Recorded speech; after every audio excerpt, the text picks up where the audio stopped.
It's time to break down the final piece of the New York Jets schedule as part of the Hop on Pop breakdown. And folks, rookies for the New York Jets report to training camp today. Football's back, baby. Oh my gosh, it's morphin' time. To me, talking New York Jets is my superpower. Boy Green Daily starts now. Wow! Boy Green Daily, Daily.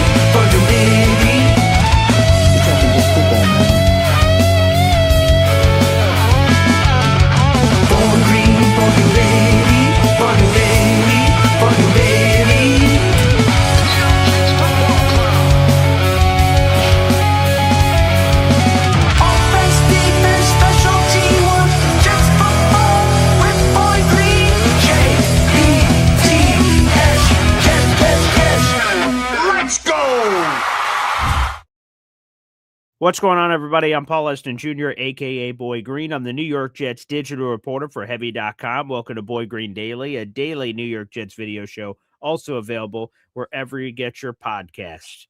A couple of announcements right off the get-go. Tonight is our next Espresso Club, our 7th Espresso Club meeting. Now, typically, if you guys have been, and that's, of course, for Espresso Club members, if you hit that join button on your screen here on YouTube, you could join the Boy Green Espresso Club. It's $5.99 a month. And there's a lot of cool perks with that level, including a private show just for you guys once a month. Every month, we've been doing it all throughout the calendar year of 2026. So the 7th meeting will be tonight. Now, normally, if you've been an Espresso Club member, those meetings are at 8 o'clock. At 8 o'clock Eastern time each time. However, I'm doing a baseball game later this evening, so it will be after that. Baseball game, drive back home, and then we'll start it. I have it tentatively scheduled for like 10, 11 o'clock, but as soon as it comes through, I'll give you guys an update on that YouTube page. You'll see it in the comment section. Hey, Paul's on his way home, 45 minutes out, hour out, or whatever the case is. So keep that in mind. So Espresso Club meeting is back tonight, baby. There'll be plenty to discuss. Before we get into other announcements, let's bring them in.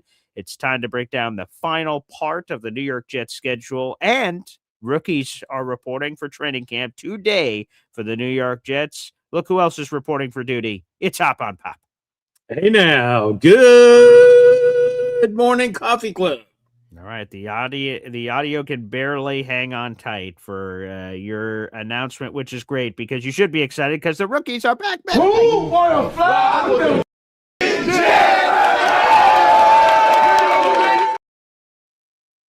Ah, boy, it's been a long offseason, Pap. Now the rookies report today in 3 days. The veterans report in 4 days is the first practice for the New York Jets. 4 Brett Favre days away, baby.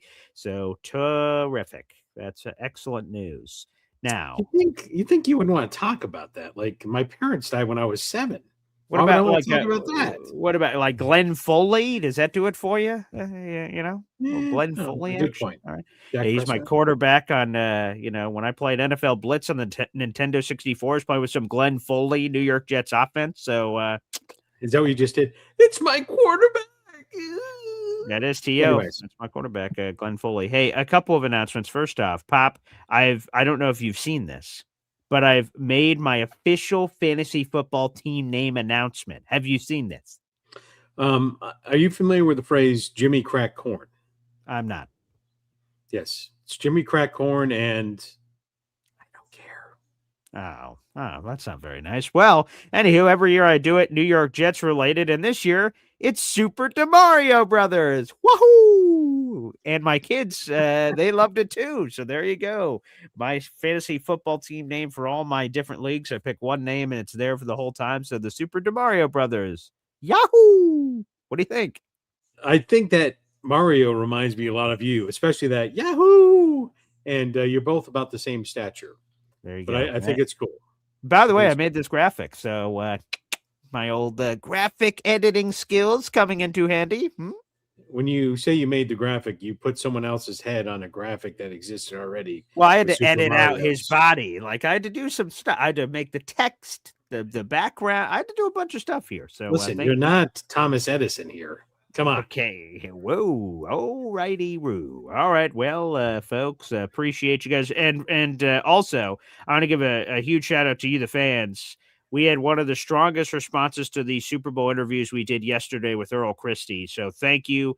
Shout out to Connie Carberg, who gave a $10 thank you. I didn't even know you could do this in the comments of videos. So she did that and said, what a wonderful job. She really enjoyed the interview. So thank you guys for all the support on the Earl Christie conversation. It seems like that was pretty cool. That was pretty cool. I really enjoyed, man. He has so much fire and energy. I hope I have that kind of energy at 83. Like, man, Earl Christie, that was cool, man. That was super cool.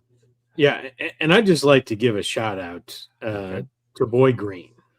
Oh, no other Jets content creator, I've said it before, I'll say it again, is bringing you these interviews with these Jet legends. He is, with a stroke of genius, he has put it into one-stop shop on his YouTube page. And that is a playlist, Super Bowl III interview playlist, which does include this Earl Christie interview. And all of those interviews, by the way, in the playlist are fully edited. Our random talking with me and Bob Lederer for 20, 30 minutes has been removed from the picture. You go in there, you immediately get the interviews. You're welcome. No more gibberish, jibber jabber, if you will. Jibber jabber removed. Yes. Yes. So it's amazing, right? Now you got what? Is it 5 now? Is it 5? Am I wrong? Might be 5 or 6? Ooh, let me see. Yeah. It's like a Heineken Christmas present where you took a beer out and it's 5 out of the 6. You put a bow over the hole. Put a bow over the hole. There you go. That's quite a. Don't take that. Yes. My apologies. It should have been 6, but unfortunately, I had to tap the helmet on what would that have been? Thursday. So Thursday's Boy Green Daily not happening. We had a scheduled interview with John Schmidt, of course, who would have been the 6th, or he would have been the 5th, and Earl Christie would have been the 6th. Either way, we'll be trying to reschedule that interview. We were supposed to do that for Boy Green Coffee Club members and Espresso Club members on Thursday morning after Boy Green Daily. Unfortunately, I did not make it for that Boy Green Daily, nor did I make it for that Super Bowl interview. So right now we have 5 in there. Mark Smolinski, Carl McAdams, Ralph Baker, Randy Rasmussen, and Earl Christie. And then, like I said, at some point, John Schmidt will have to rework his schedule. So apologies to John Schmidt for that. So we'll work on that behind the scenes. Is it John Jacob Dingleheimer Schmidt? I can ask him next time I talk to him. Is your friend is my friend too? Hey, anyways. It's MFC, or how do you pronounce it, Pop? Motherfucking chew! Gifting a membership here on Boy Green Daily. We love to see it. Hit those chimes. MFC, you're at $31 committed so far this month. So, in other words, another $19 away from a second raffle ticket for a contest. More on that in a little bit. Who did this go to, Pop? Tom Rucker 1V. There you go. Shout out to MFC. The memberships don't stop, baby. Chubb for Club says, hey, I want in. And the rookies are reporting today. It makes sense that Chubb for Club would report for duty. All right, who'd this Chubb go to, Pop? DYSL Studio, up in my studio. By the way, Chubb for Club, you're just a single membership away from a second raffle ticket. So, Chubb, at your convenience, somewhere in the next 6 days, you can submit one more Chubb, and you'll get a dub. Let's go, baby. Appreciate Dub for Chubb, or Chubb for Dub, or Chubb up, or anyways. If the shoe fits, baby. So appreciate you, Chubb for Club. Thank you so much. Jumping in. So Cade Klubnik, Kenyon Sadiq, hopefully fully healthy. We will find that out, I'm sure, in days when media availability starts. But yes, Kenyon Sadiq, Omar Cooper Jr., Darrell Jackson Jr., all those cats are going to be reporting to training camp today, which is awesome. All right, Pop, I'm excited for all the fans in here. Thank you. Like the video, hit subscribe, keep showing your love. And by the way, we just surpassed another milestone in subscribers, so thank you out there in the audience. We are now at 8,710. So that is terrific. After the most recent interview, we surged over another milestone. So thank you for that out in the audience. All right, Pop. So let me throw this up here on the screen for those who don't know or haven't been following along most of these Saturdays during this gap of time.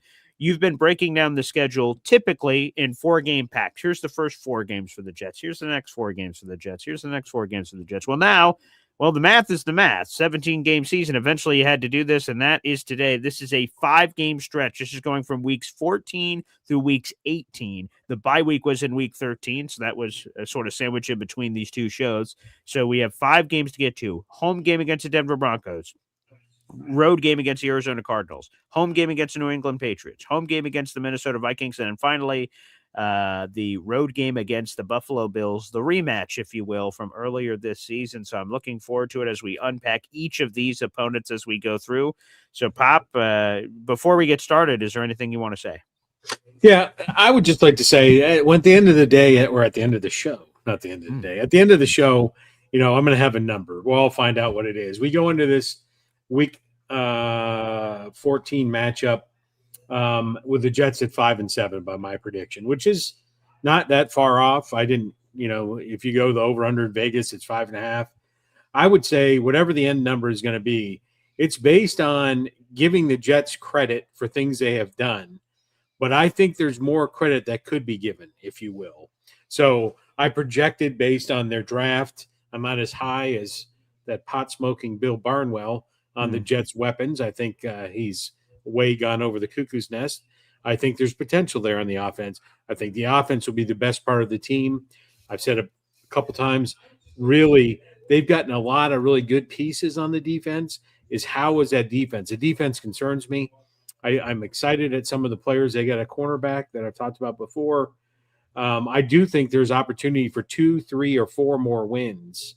2 or 3 more wins that I'm going to predict at the end based on how it really all comes together. If the defense is a repeat shit show, then it's going to be 2 or 3 games less. So my margin of error is 2 or 3 games.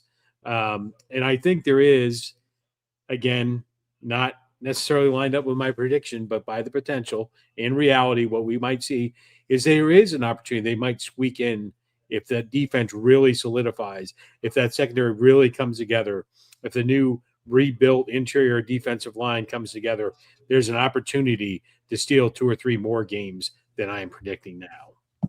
Okay. All right. I appreciate you leaving that door ajar, perhaps, for the New York Jets to take advantage of the season. Well, yep, absolutely. And then, by the way, all this is written, all these predictions. So there's a lot of predictions I've said during this time, and there's a few new ones today, and we're going to keep them. And after each game, I'll join the post-game show every week, and I'll come forward and I'll either confess my sins or I'll do what Boy Green does best, and I could gloat when I was right. Well, so beautiful. I'm looking forward to that. We have not had a lot of hop on pop on the post-game shows, so okay, I'm looking forward to that this season. That'll be terrific. So, well, let's get into it here, Pop. Week 14. This is a unique scheduling quirk. I believe the Jets have played the Broncos in either 7 or 8. I have the video up on my channel. I should have cross-referenced, but I'll do it during the show. It's either 8 or 9 times in a row, and it's odd, of course, because the Broncos are in the AFC West, Jets are the AFC East. It's not supposed to happen this way. And when I spoke to Blake Jones, he's the NFL's director of broadcasting, one of the interviews I do every year, he just mentioned that, wait, that's been happening? I'm like, yes, every year for like this many years in a row. It's weird. He's like, well, and that's simply a scheduling quirk of where they place in the division, where you place, and how the rotation works. And I said, okay, all right, Blake Jones, so be it. So they've got another whack at the apple here. At least this one isn't in Mile High, Pop. That's right. This I will tell you that this is going to be, the last 2 games. The last 2 games between the New York Jets and the Denver Broncos were won by a combined 3 points. 3 points. Both by Denver. One by 1 point. I think it was a 10-9 game, if you will. And the other one by 2 points. So that's, on top of playing numerous times in a row, that's crazy unlikely. And we can all agree, those that can remember, that the 2 games – 2 years ago, that game was painful. That was painful, and the Jets should have won that one. But anyway, you're talking about the London one? Yes. Which, by the way, Rich Eisen on a recent version of his program said he was doing the game in London with Kurt Warner, and he says he had a pen in his hand that he was writing notes with, and at a certain point of the broadcast, he looked down at his pen and thought whether or not he should use it to stab his own eyes out. And I'm like, Jesus Christ. Like, that is what he said recently on the Rich Eisen show. He did consider doing that. He did not. He still has his vision, but yay. Tough. Yes. Yeah. So the Denver Broncos, you know, I would just tell you, as I was breaking down all this stuff, doing my research, getting ready, their record, you know, it just kind of, you could probably do it like this, but I would tell you, if you asked me what the record was before I started thinking about it, I was like, you know, I think they were 10, 11 win team last year. That was what I thought. Yeah, right. Full honesty. 14 wins. That was, yeah. So, I mean, it was not on the should have went to the Super Bowl last year. If Bo Nix on that random throw in the Buffalo division round, they were just moving for field goal position. He rolls out to the left and gets hurt on a play that shouldn't have happened. They have to play Jarrett Stidham instead. And if Jarrett Stidham does anything, the Broncos go to the Super Bowl. And maybe they get waxed too by the Seahawks. So we have a Seahawks-Broncos Super Bowl rematch, that Peyton Manning-Russell Wilson Super Bowl. Maybe that's what we would have gotten. It would have been a waxing anyway, but the Patriots should not have gotten to the Super Bowl. The Broncos should have, but yeah. And I will tell you, and then I'll roll into my prediction. So the Broncos, you know, really did some shoring up of their defense, you know, re-signed players. You know, they were the number 2 defense in the NFL, and that was not surprising to me. I remember that quite clearly. Yeah. Their offense being number 10 was a little surprising to me, but based for last year. But the biggest move that they didn't make is they're very Jets-like, and you know who their backup quarterback going into the 2026 season is? For this season, you're saying? Yes, this season for the Broncos. I believe it's still Jarrett Stidham, if I'm not mistaken. Yes. You think that makes Bronco fans upset? I would if I was a Broncos fan. Yeah. Yes. They didn't shore that up, but I digress. I will tell you, they did a lot of things on the offensive side of the ball. Oh, yeah. Right, shored up on the defense, right? And they got Mr. Waddle. You may have heard of him. Incredible burner who will, you know, step in, step up, step out, right? But he's going to be out from under the shadow of Mr. Erectoset leg. Jesus Christ, man. What? I can't feel my leg. I haven't got any strength in it. Anyways, he said he has no power in his legs 10 months after surgery. That sounds terrible. You may never be able to walk successfully again. Anyways, yeah, so they got Jalen Waddle, Jonah Coleman in the draft. And, you know, I was going to be very interested. You know, last year we had a lot of discussions around Mason Taylor and a couple players in the tight end draft room. I thought they might have, should have, could have drafted, and I was right. Orlando Gadsden, Esden Jr. The very interesting draft pick in the 5th round by the Denver Broncos, Mr. Jolly from the Wolfpack. Justin NC Jolly State. from the Wolfpack, Yes. Yeah. NC State. Yeah, he has a pretty long runway as a very successful collegiate tight end whose numbers are strikingly better than Kenyon Sadiq. And longer run time, almost 2,000 yards receiving in college. Very comparable numbers last year. I think they got a steal in the 5th round to get him, frankly. And so really the Broncos shoring up the offensive side of the ball. I just, with that being said, I have the Jets losing to the Broncos. That defense, I think the offense is going to be significantly better for the New York Jets, but that Broncos defense is lock tight. It's the Rex Ryan level defenses of yesteryear, and I think it's going to be too much for the Jets. And I have this one 28-17 Broncos winning. Yeah, they got beat total of 5-8. 5 wins, 8 losses. Yeah, this is good. We should do that after each of these games so people can keep up. But yes, PS2, they've got a lot of former defensive player of the year. They've got a ton of talent on that side of the ball. The one thing I would just say about tight end is they got a lot of dudes in that room. Evan Ingram is still a player. Adam Troutman has former Sean Payton ties. And then you have Justin Jolly, On the ESPN depth chart, that's obviously not the end-all be-all. Denver Broncos are not conferring with the ESPN website to make sure they have an updated depth chart, especially with training camp not starting. But he's listed as the third tight end, so I wonder how Justin will get on the field at tight end, or how they utilize him because of all the other bodies in the room. But still, super talented. And then obviously the big factor is Jalen Waddle. They give him a first-round pick plus to acquire him from the Miami Dolphins, and they still have Cortland Sutton, who I like a lot too. And yeah, we'll see. I'm curious on the running back thing because RJ Harvey was taken in the second round. You'd think that, hey, he's going to be the guy, but they brought back J.K. Dobbins. You mentioned they drafted Jonah Coleman in the mid rounds. They still have Jaleel McLaughlin.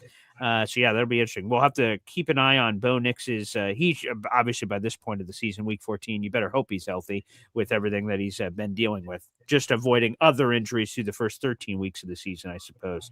So there he goes. All right, week 14 a loss. All right, thanks, Pop. That's great. Real swift kick in the loins. Beautiful.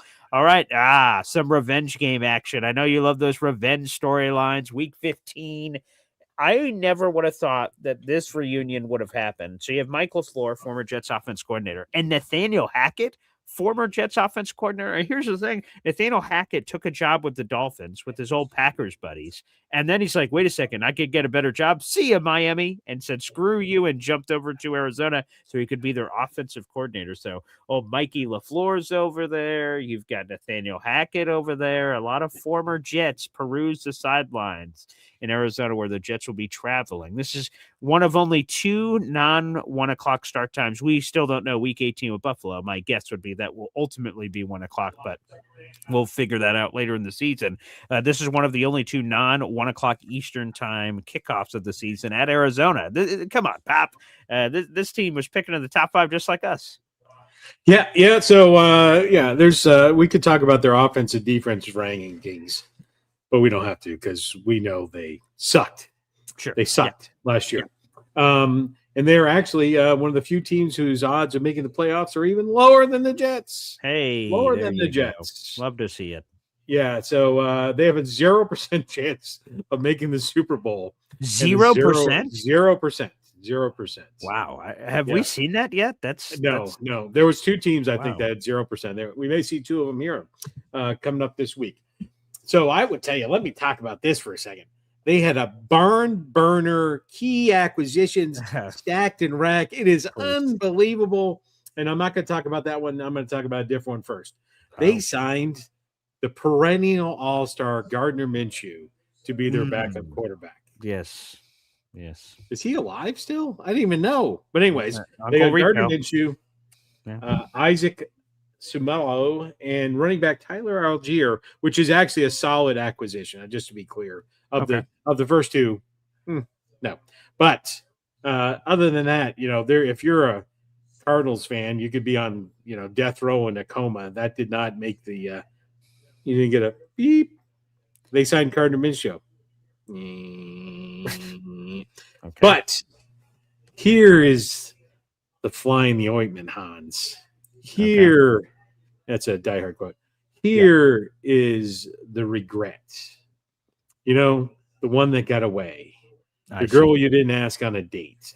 The job offer you didn't take. There'll be love in the air. Yes. Love stinks. Jeremiah Love will be coming. It'll be Jeremiah Love. By the way, write this down. By this time, before this game, Jeremiah Love will already have exceeded 1,000 yards rushing. This would be a head-to-head for what could have been for the Jets.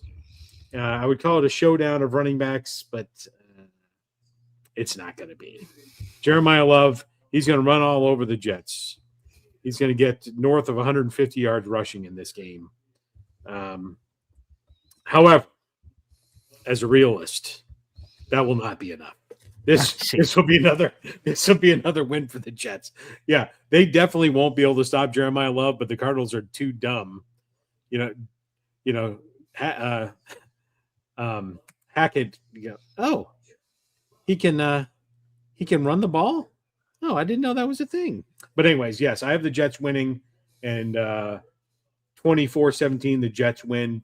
Jeremiah Love will get his rushing yards. They'll bring the Jets to 6-8. I'll tell you the most interesting thing about the Cardinals before I throw it over to you is you were just talking about the Broncos. They had a few stacked rooms or a mixture of rooms. The Cardinals, their running back room is interesting.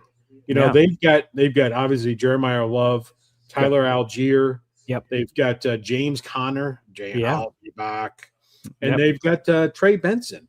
All people that have shown flashes in the pan. You know, this is actually really good for Jeremiah Love, as you know, right? He doesn't have to be in the game very long to get to 100 yards rushing, and the ability to spell him and not give him those 30 carries a game. Have him come in, do what he does best, right? We watched Jeremiah Love in South Bend.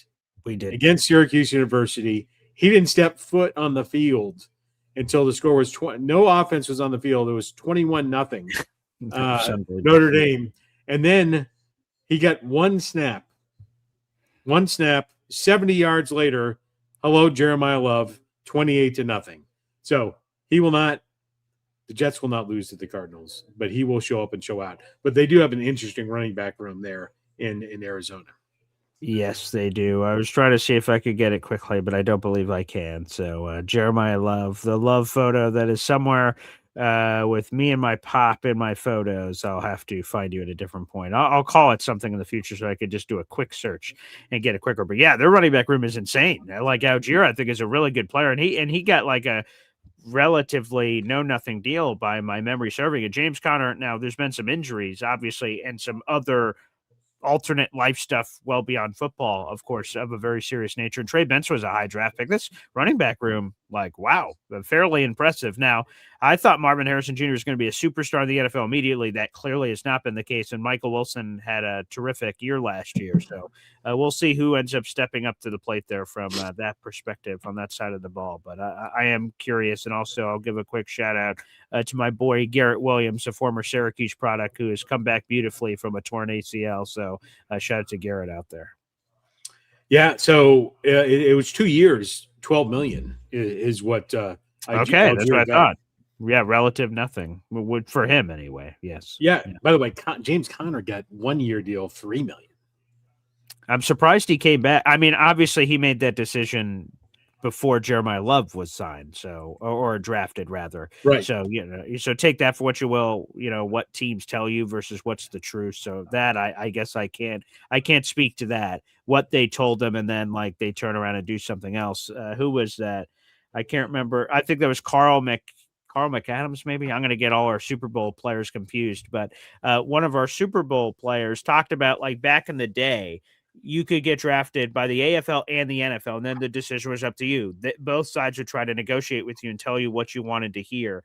The Steelers told, and again, I think it was, I'm going to guess Ralph. Actually, the more I'm thinking about it, I think it was Ralph Baker. And the Steelers said, hey, buddy, we want you to be an outside linebacker. And Ralph in his head is like, I don't want to be an outside linebacker. I want to be an inside linebacker. Jets meet up with him and say, oh, yeah, inside linebacker. And the money was better. He's like, all right, I'll pick the Jets. Shortly after he got to the Jets, they said, hey, actually, we're going to make you play outside linebacker. We added new guys. And he felt like the Jets knew all that and like sort of effed him on purpose.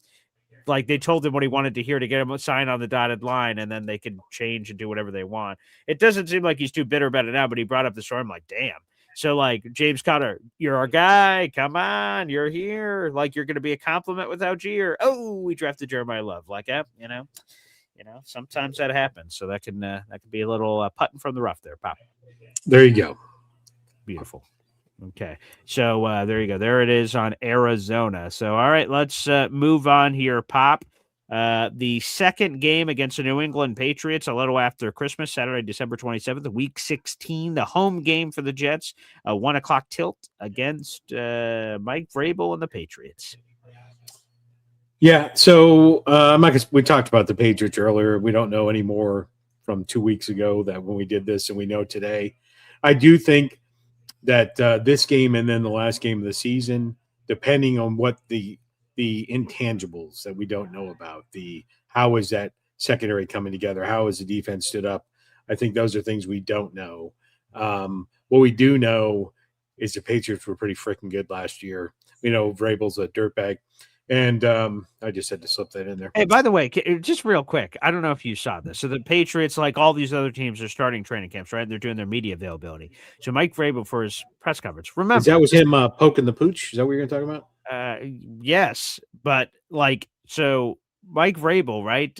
Again, has cheated on his wife for like 7 years or something with Diana Rossini, allegedly, and he comes to this press conference with a puppy, and everyone's going, "Oh, look at this puppy!" And I'm seeing people on social media go, "Hey, look at this puppy distracting you from all the terrible things I did." Like, whoa, what the hell? Was that a pop approval or? Yeah, you know what it is? It's like South Park. This had a South Park episode that they used the Chewbacca defense. So the Chewbacca defense is what it's called. Okay. And so they're in the court and they're like, oh my God, I think he's going to use the Chewbacca defense. All right. I'd like to show this picture of Chewbacca. Now, you may ask yourself what this has to do with the case today. Absolutely nothing. Chewbacca, everyone. Everyone, this is Chewbacca. And everyone's like, oh, he must not be guilty. It was like a spoof on the OJ. Like, I shit, see. He's gonna pull out the Chewbacca defense. Oh, that's funny. So, anyways, yes, the dog, that was the Chewbacca defense. By the way, I had a win over Arizona. Yes, yeah, people were asking. So yes, and again, that takes a record to what again, Pop? Their record is 6-8. 6 Okay, and 8. just want to make sure we're doing it for the fans. So sorry, folks, if we didn't make that clear enough. My apologies. All right, now back to your Vrabel Patriots rant. My apologies. Yes, that's what he did. Vrabel, and just for the record, there are people out there, like Robert Kraft gave Vrabel like the vote of confidence. That'd be like Johnny Manziel giving you a vote of confidence. You're like, what? Oh, wow. Ray Caruth giving you a vote of confidence. Anyone should Google Ray Caruth's name, not in your own computer, but Ray Caruth, a wide receiver for the Carolina Panthers, and now inmate like 37852 for killing his pregnant fiance. But anyways, Jesus Christ. Okay, there we go. Not him, but yes. So hey now, but yes, Robert Kraft, Mr. Rub and Tug from the strip mall masseuse parlor, gave him his vote of confidence. So, anyways, I think there's a chance the Jets could win this game. Not enough for me at this stage of the game to pick them. The Patriots will beat the Jets for the second time in a row. It will not be the embarrassment of yesteryear, as people are talking about in the comments, the embarrassment games from the end of last year, but it will be a win. I think it'll be close. I got 31-25. Patriots beat the Jets. That brings their win total 6-9. 6-9. 6 wins, Terrible. 9 losses. Well, there is nothing more than I would like to do than to beat the New England Patriots candy ass all over the place. Like, come on, man. Terrible. Come on. Yeah, well, it might have. It could happen. Little angels in the outfield quote thing for you. Yeah, there you go. Yeah. All right, let's. Well, so screw the Patriots. Excellent. That sucks. The old sweepski. Beautiful. All right, let's get to, and this is interesting. This was the only NFC North opponent the Jets didn't play within the first month of the season. Now they play them much later, and there's all the quarterback stuff with Kyler Murray, J.J. McCarthy, and all kinds of other things. Obviously, Kevin O'Connell, interesting, former San Diego State teammate of Darren Muji.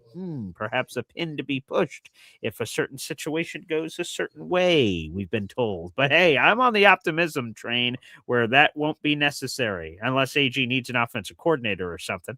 So let's go to week 17, the new year 2027. Sunday, January 3rd, the Jets host the Minnesota Vikings for a 1:00 tilt against the Purple People Eaters. Pop? Yeah, so this one, again, you do your research. It didn't take me much remembering to realize how, terrible, how rock bottom barrel bad the offense for the Minnesota Vikings was. I remembered that. A couple things I didn't remember. I didn't remember they finished ahead of the Lions last year. They were third place in NFC North. Correct. Yes. Yeah, they were third place in NFC North. I also didn't remember how good their defense was. It was reminiscent of the Purple People Eaters. They're third in the NFL in defense, which was quite shocking. Number 2 in pass defense, bottom third in rush defense. But that enough that they were numbered third and overall. That shocked me. I did not remember that. I didn't watch a lot of Minnesota Viking games, honestly. That's But fair. Yeah. So that kind of surprised me. This is, you get the revenge of the Sith, if you will. You've got this is two teams that both have regrets. Yep. Regrets, if you will. They have regrets about Sam Darnold and what could have been, what should have been, what might have been, what wasn't. Right? Yes. So they can both share that. There's their common tie. But I think this is clearly a win for the Jets. They can go in. They're going to sneak a win versus the NFC North. It is going to be an uphill battle. The Jets' offense will be much better than the Vikings. The Jets' offense will have some struggles against this very stout pass defense. But as you said on one of your previous shows, I'm going to get the cool phrase wrong. Okay. Geno Smith, and this is good and bad, and it really explains his interceptions to me, right? His window, his accuracy window, his small window, his short window. What's the cool name that it's called? He led the NFL in tight window percentage. He completed 30. Long story short, 35% completion rate in tight window throws. That was number 1 in the NFL last season. Right, and I'll tell you, that is what you hang your hat on. I remember you saying that a few days ago on one of your other shows. 35% in the tight window. That also tells you that 35% completion rate. It also tells you probably why his interceptions are where they're at, right? He's got major league yabos, right? Yes. He's going to pull that pin and let it rip, right? And he had, shitty wide receivers that really it could have been even more better. That's the one thing I wanted to add, and Mina Kimes, because shout out to Mina Kimes on the Mina Kimes show. She's the one who revealed this stat on tight window percentage, and it's a multi-pronged stat. One thing is that's just a throw that he prefers. Dak Prescott is someone who's also high on that list every year because he prefers he sees the closing and safety, closing and linebacker. It's like, oh, I could get it over there, and obviously the completion percentage is high, so he normally does get it over there. So there's major league yabos, as you say, so there's all of that, but it also means that the receivers suck so bad that they're not creating separation. So Geno has no other choice. He has to fit it in tight windows if he's going to throw it to some of these receivers. So again, it goes both ways. Obviously, he also led the league in picks. So obviously, you take chances. The other 65% has spoken. Right, you touch the pot. It is interesting though that 35% leads the league. That's a number 1 figure in the league, and that sort of situation is sort of fascinating. But yes, long story short, I'm glad you said it. I just want to provide the further context that also means on his Raiders side, it wasn't good because people weren't creating separation. The good news is both Garrett and Adonai Mitchell, if you look at those advanced metrics of creating separation created receivers, they both rank very highly in that category. So Geno, at least for sometimes you're just going to have to, no matter how good the receiver is, the defender's pretty good too. But that should create more opportunities too, because they should have better separation. But yes, it's a multi-pronged stat. It's interesting though. Yeah, and I'll tell you that we all have regrets, as I've previously said, and people didn't show up as we thought they might. But I'll tell you that I expect one of the people, A.D. Metcalf, I said it before, I'll say it again, over 800 yards in the right world or scenario, he could lead the Jets in wide receiving yards, could potentially lead them.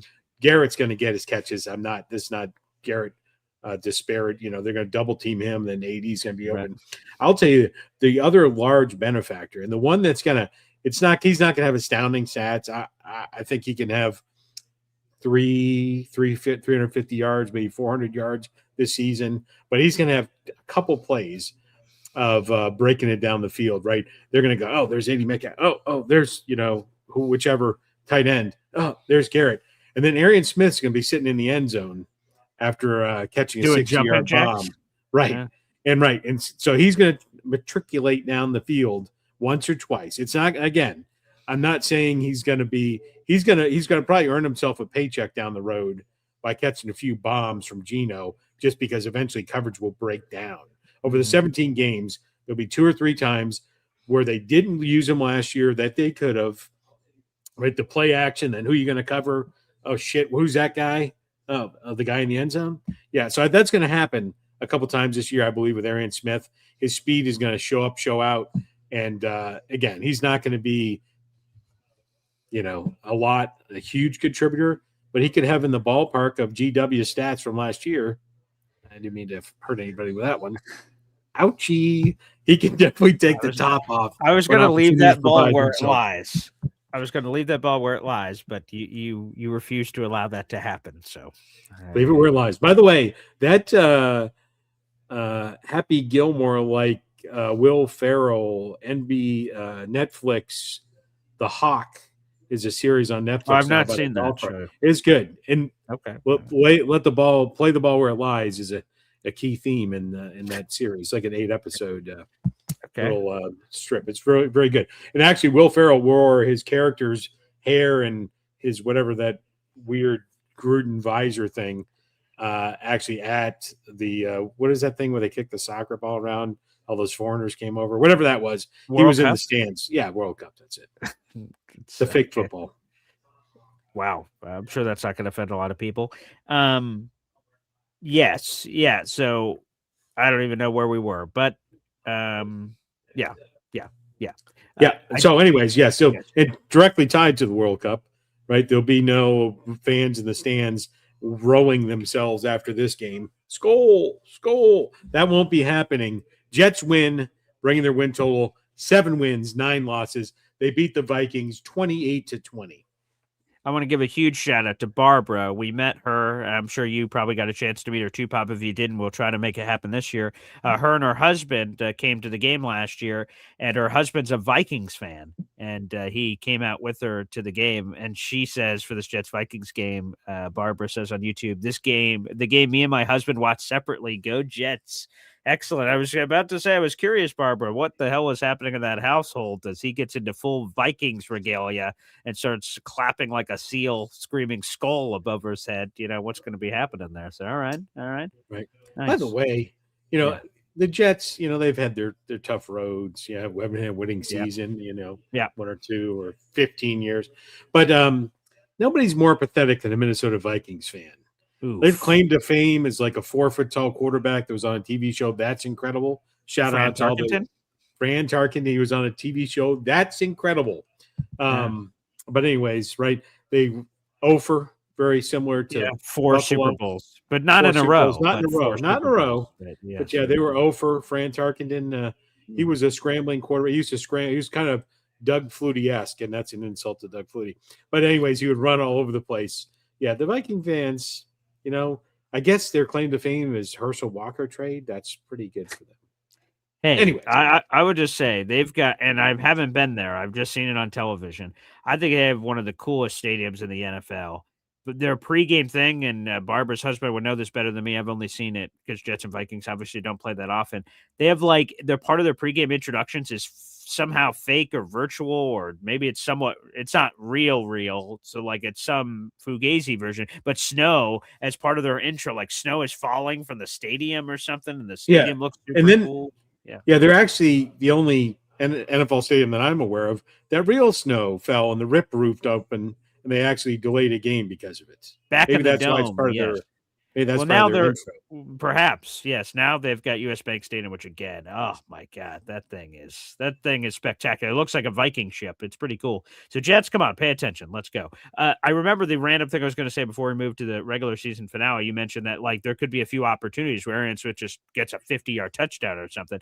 As the man who did the play-by-play games last season, I can just tell you that very rarely I think because we had been begging for it for weeks, and finally Justin Fields just threw a random deep ball. And again, when you're watching the game, right, you're waiting for the cameras like, oh, wait, this could be something. Oh, never mind. It's incomplete in the general direction of Arian Smith. But I'm like, yeah, that's sort of what we were talking about here. So it sounds like Gina's just going to take more shots. So it's going to be more like when we're doing play-by-play, more exciting, hopefully, for some of those games. So I'm looking forward to doing that again this year, which, again, a reminder, Jets-Bucks, August 14th.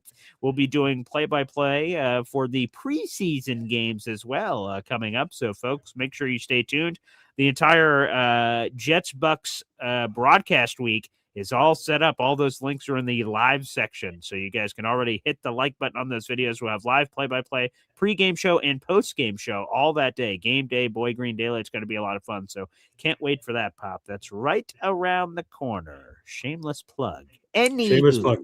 Anyhow, by the way, there's a long list of things I will accept feedback on. The greatness of Doug Flutie, I will not. Heisman Trophy winner, Flutie Flakes? Heisman Trophy winner, Pro Bowler, 3-time Grey Cup champion, MVP multiple times. Listen, don't hate on Doug Flutie. And I'll go back to Hail Mary. Come on, yes. I'll go back to Heisman Trophy winner, Doug Flutie. Anyway, there you go. Barbara says the horn and the drum they play at the beginning, the skull. Yeah, they have a whole thing. I don't get the skull thing, but it is pretty cool.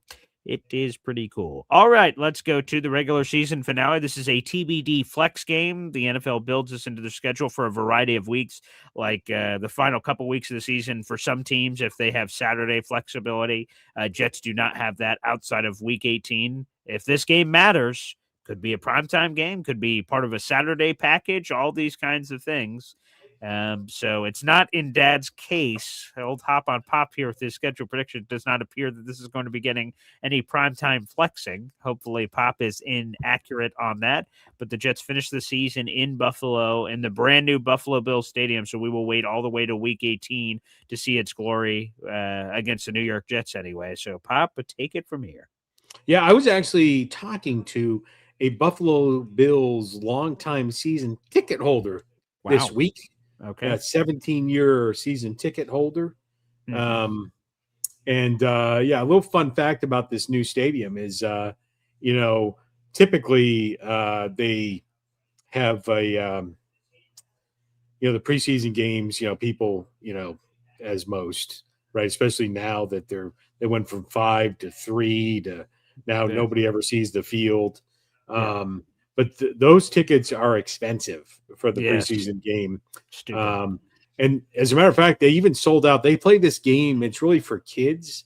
It's called, I think, a red-white game. The Buffalo Bills do. They have their scrimmage, right? The Jets have the green and white scrimmage, red and white game. Yep. Yeah, so they have a red and white game, and then they really get interactive with the fans during this, apparently in Buffalo specifically. I've heard about this. Playing catch in the stands with the players, the kids and stuff like that.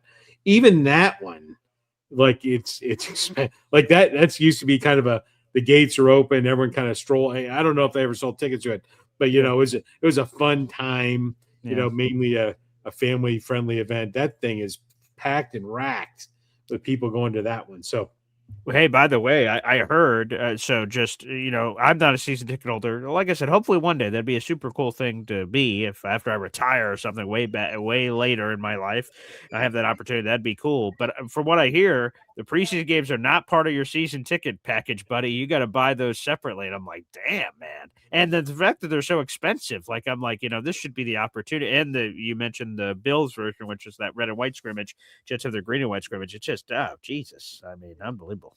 Yeah, I've thought about that. I enjoyed, obviously this is nothing compared to NFL, right? We had our season tickets for Syracuse football. Yeah. And really enjoyed those for a long time.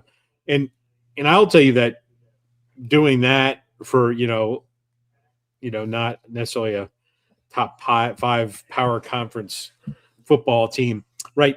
But for the NFL, it's so much more. And I mean, so much more to getting to the game, to parking, to, and I don't know if I'd want season tickets anymore. I think it's cool to go to a game or two, but year in, year out, 8 or 9 game commitment, because it's a full day affair on a Sunday. Definitely. You don't want to do that. Compare that to just, slipping into the old man cave and, so I don't know. Anyways, I talked about all this because the Bills are still way too talented for the Jets. I don't think this is one the Jets could steal. I think there's several games I said before. I'm going to have them at 7-10 because Bills are going to beat them badly in this game, 42-18. But there are several games, and I pointed them out as we went along. I think the Jets at 7-10. I think they could be up to 10-7. I think they could be knocking on that door. Hopefully, not the second time of getting 10 wins and not making it to the playoffs. But I think they have that opportunity to turn a couple things. And to me, there's a little chemistry on offense. I don't give the offense of weapons the credit that some do. I do think they're going to be good. It's this defense. I'll say it again. The defense. That's really, and if they suck, Aaron Glenn is gone. Yeah, right? If they don't get to 7 wins, Aaron Glenn is gone. That's my opinion, right? Yeah. His free pass, and I can't even believe he got it. He had a second year after last year. But I think there's that window. I think they could be a 7 to 10 win team. Mm-hmm. If that defense is anywhere near as bad as it was last year, they could be a 4-win team. So I believe they're going to be 7 wins. And I think 7 to 8 wins, I think that's a success. I mean, that's a stepping stone. How many teams go from, the 4-win Patriots to the Super Bowl? That doesn't happen very often. But, typically you're building something, right? And you go from the 3-win to the 7 or 8 win to the 10, 11 win. So that's what I see the transgression for the Jets. I'm obviously, people, you don't like to talk about it, you don't like to hear it, but my prediction is pretty much in line with, not because I did it with any intent, pretty much in line with what the experts are saying. But this is where I think they're going to end up 7 and 10. Okay, there you go. That is Pop's final 5-game prediction, and then obviously just shared his season because we've been doing it obviously in 4 parts. That'll be the final part, and then next weekend, Pop, is training camp. And let's make this announcement here on the show. I want to be as transparent with you guys as possible. We're about to promote the raffle giveaway. We're about to promote the 50-50 raffle and all this other stuff. And that's going to be a lot of fun. We're going to do that. I have been saying all month that this month's raffle, this raffle right here, let me throw this up on the screen just for the sake of the conversation, giving away 2 tickets to Jets-Browns game, 2 field access tickets, 2 full tailgate passes, and all that jazz, which is the biggest raffle we've ever done in the show's history, that we're going to reveal the winner on Saturday, August 1st. A month's raffle is over, the first possible opportunity to reveal the winner and then start the new raffle. However, Old Boy Green has the opportunity, which thank you. I want to give another shout out to Danny on Instagram, a member of the Coffee Club. Your boy Green is heading to training camp, baby. So I was talking it over with Pop to figure out what's the best course of action. There you go. Boy Green heading to training camp, which is going to be awesome. We will have a show that you guys will get to watch on Saturday morning, but that will not be live because I will be in a car with Court Sports. Shout out to her. I'll either be in a car/bus at that point heading over to Jets training camp. So we will have a Jets training camp show for you. Me and Pop will be talking about all kinds of things we're looking forward to that day and Chef Kevin Gilbert's event and all those things. So I think what's best after speaking it over with Pop is we're going to delay the reveal to Sunday. So Sunday, August 2nd, again, we will reveal the winner. Money's not going to change. The final day of submitting your raffle tickets, I won't change that, is July 31st, which is a Friday night. And then we'll reveal the winner to this on Sunday, August 2nd, when I get back from training camp. And I'll be back here in the studios for the next day. So keep that in mind, people. You still have 6 more days to stuff the ballot box. And I'll promote this in a second because I want to do the Hop on Pop Wounded Warrior raffle project more here. But you guys have 6 days to keep piling up the raffle tickets, but we'll be drawing this winner just to update it on Sunday, August 2nd. Sunday, August 2nd, because again, Boy Green's going to training camp. So I didn't want to do anything weird that you guys didn't understand, of drawing a winner early or anything of that nature. So we'll draw it live on the show Sunday, August 2nd, because I'm going to training camp. And there'll be plenty of fresh live content coming on the channel on Saturday because I'll be at training camp. So hopefully talking to players and watching practice, observations, all kinds of things. So we'll be doing that. There you have it. Pop, just wanted to give that update real quick. Appreciate your insights with that decision. Absolutely. And, obviously the show shift to 7:00 is coming up on that day as well. Correct. So, yes. That's what I was going to ask you too. So, yes, the 7 a.m. show. So that show we pre-record will debut at 7 a.m. So, yes, I'll have graphics and everything announcing it next week to make it official and also remind you guys every day starting in August 1st, if I could speak, Boy Green Dailies will shift to 7 a.m. And I just thought it'd be easier, even though my new job is only going to affect weekdays. It doesn't make sense to have a show start at a different time on the weekend versus the weekday. So again, starting on August 1st, shows will start at 7 a.m. and then permanently moving forward until I either die or I change jobs. So if either of those things happen, Hey now. there you go. Anywho, all right, Pop, let's get into it here. We've been talking about this for a while. This is the Hop on Pop Wounded Warrior 50/50 raffle. You guys can send your donations via Venmo or PayPal. That's at Hop on Pop 22, HOPONPOP 22. Long story short, and I'll try to continue to have a more refined version of this, is that my pop spent 20 years in the United States Navy. My brother was in the Marines, uncle in the Army, everybody. There's so much military blood runs through our veins, and our men and women that's, serve our country, give us opportunities, do this show and everything. Hey, here in Oswego, we have this thing called Harbor Fest. All kinds of people. As I was driving home, I had to drive around drunks in the streets as I'm trying to get home last night from the radio station. Is that everyone's trying to enjoy their lives and the best of their glory. And the only reason we could do that is because of the sacrifices made by our men and women. My papa said this before, that our men and women, not often do they leave the country the same way that they come back. So let's support them in this way. And we're doing this Wounded Warrior 50/50 raffle for the second straight year. 50% of the proceeds goes to the Wounded Warrior Project. 50% goes to the winner, who will be randomly selected live at the tailgate. So any amount of money helps, folks. So $1 or more, $1, $5, $10, $50, $100, whatever you guys can do. Seriously, it makes a huge impact. So just think about it. My papa said this often, right? I just surpassed 8,710 subscribers. If everyone gave $1, that's $8,710. That would shatter last year's record. So again, every dollar helps. So you guys can exclusively send that on Venmo or PayPal. So please make sure you do that. If you send stuff over here on YouTube, YouTube takes a 30% cutout. So we want to get all the money to the charity as much as possible. So again, donate it directly to my pop, Venmo or PayPal at HopOnPop22, HOPONPOP digits 22. And if you can, either give your nickname on the show, if you're MFC or whoever you are, and then also try to give a point of contact, because if you win, we want to be able to reach out to you. So guys, keep those donations coming. And Pop, let's get into this piece of it. How much money has been raised so far? Yeah, so we're at just under $1,700 in the 50/50 rep pool right now. And we have a lot of amazing contributors.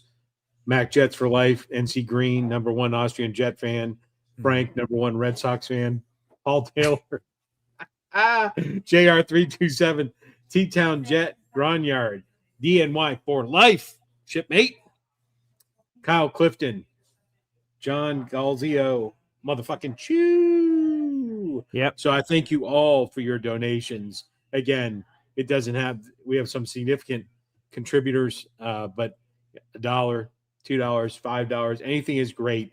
And really all that money go directly to the Wounded Warriors, helping people that come back, with PTSD, that don't come back with all their limbs, fingers, toes, or come back in ways that we cannot comprehend, being changed differently from things they have had to do or have seen. So again, thank you very much to the Coffee Club for your donations. I truly I'm humbled and I appreciate it. Oh, sorry. I got the applause there a little early. Thank you. It's always awkward when you think like you're in a crowd and you're like something happens, you go, and then everyone's like, okay, you're like, oh. Boy Green with the premature applause. Yeah. There you premature. Go. That was a very long pause there. Thank you for that. I appreciate that. So thank you. So guys, keep those donations coming. Venmo, PayPal. You guys can also send it to me on Zelle, and then I can wire it over to my pop. That's happened on a few times. So that's also available. If you're out there in the audience, you can feel free to do that. So feel free. Excellent. By the way, for people asking about the fantasy football leagues, we do still have spots available. We have an Espresso Club league. only for Espresso Club members, of course. And we have a Coffee Club League that's available for Coffee Club members and Espresso Club members, because obviously there's only 12 spots in each league available. So if we have some extra, and thank you. So let me do this, Pop, before I continue with my fantasy football chatter, which we'll get back to in a second. We've got a donation.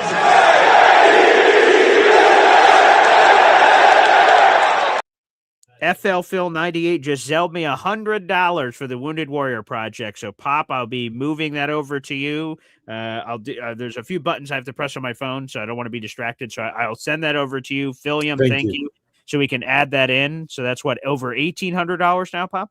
Yes, thank you so much, William. I always appreciate your words and pearls of wisdom, your insights, and the donation. Thank you very much. Okay, yeah, actually, I'll do that right now, so I'm not even forgetting anything. So, Pop, you have $100 that is coming your way immediately here. Excellent. Thank you, Philium. Again, Zelle is also available. That's essentially instantaneous. It's right in there. And then me and my Pop are friends on Navy Federal, or however the hell that works. So I could send it over to him within seconds, and boom, it just moved over there. So perfect. Transaction successful. Thank you, Philium. Pop's adding that now to his list, and appreciate that. So, Philium, very meaningful. Thank you. By the way, Zelle is my email, folks. Paul A. Esden Jr. at gmail.com. PaulAEsdenJr at gmail.com. So, thank you very much. And, Philium, thank you for the follow up. That is the one point I do want to make about Zelle. If you guys have some form of contact with me, Zelle doesn't allow you to send a message with it. So money just gets dropped into the account. So please, if you can, either in the YouTube comment section, say, hey, Paul, I just sent it over to you, or Instagram or Facebook. In this case, Philium has my number, so he texted me. So anyone, make sure you guys do that, because, again, I don't want any money to slip through the cracks. As long as you guys let me know what's what, I can make sure that I get it over there. So, Philium, thank you for your contributions. That's very meaningful. We appreciate it. Yes, for the people out in our audience, we do have spots open in both fantasy football leagues, an Espresso Club League and a Coffee Club League. Espresso Club member is exclusive to Espresso Club members. Coffee Club could include Coffee Club members and Espresso Club members, because technically they're both. They're supporting both of those functions, which is beautiful. So, yes, if you guys are interested in fantasy football spots, I'll also be promoting this on the Espresso Club tonight. Reach out. There are spots available in both leagues. That same Zelle email I just gave you right here. Paul A. Esden Jr. at gmail.com. Hop on Pop is in one of the leagues. He's in the Espresso Club League. I'm also working on some stuff behind the scenes. Do you guys want some big championship belt or something? We can all talk if everyone wants to contribute something for that. We created those leagues last year. That was an idea thrown out there in the audience. So if that's something that interests you, we can explore that. So, yes, we do have spots available in both leagues, but we're running out. I think before the start of the show, we had 3 spots available in each, but 2 or 3 people have just reached out. So that number is probably smaller now. So we're probably at 4 or 3 spots total across the 2 leagues. So if you're in the Espresso Club, again, that's $5.99 a month. That's a requirement for the Espresso Club Fantasy Football League. Coffee Club member, you just have to be a Coffee Club member, which is $2.99. One of the perks coming in here as well. Pop, thank you so much for putting all this together, raising a bunch of money for the Wounded Warrior Project. This is a special treat. All right. Well, thank you. Thanks for all the donations. My birthday balloons are floating by. My birthday was a long time ago, just for the record. Balloons are still here. Wow, you're really milking this thing. It's July, man. Your birthday was in May. The balloons are still here. I don't want you to tell you. Anyways, Coffee Club, goodbye. I've got to take the fam to the polar caves, do a little spelunking. Okay, that is a word that does not get enough play. Thanks, Pop. Appreciate yes, premature applause and spelunking. All right. There you go. Pop, splunking. All right. Well, the more you know, the more you know. So some splunking apparently going on. Splunking. Excellent. By the way, thank you, everybody, for reaching out, coming through here. Appreciate that on all of this. And thank you. Barbara says, I'll be sending my donation via Zelle as well. Thank you. Appreciate that. Thank you. Thank you. Max says, can you send me the link for the Coffee Club League? Mac, you're already in it, but yeah, so just check your Yahoo Fantasy Football app. I already saw that you're in it, so you should be good to go. And that's great. So thank you. I'm still battling my situation. I'm hoping over the weekend I pass these, which, by the way, here's two things I want to play real quick. First off, thank you to Gator for this from yesterday. Jets, Jets, Jets, Jets. Yes, sir. Yeah, that's what I'm talking about.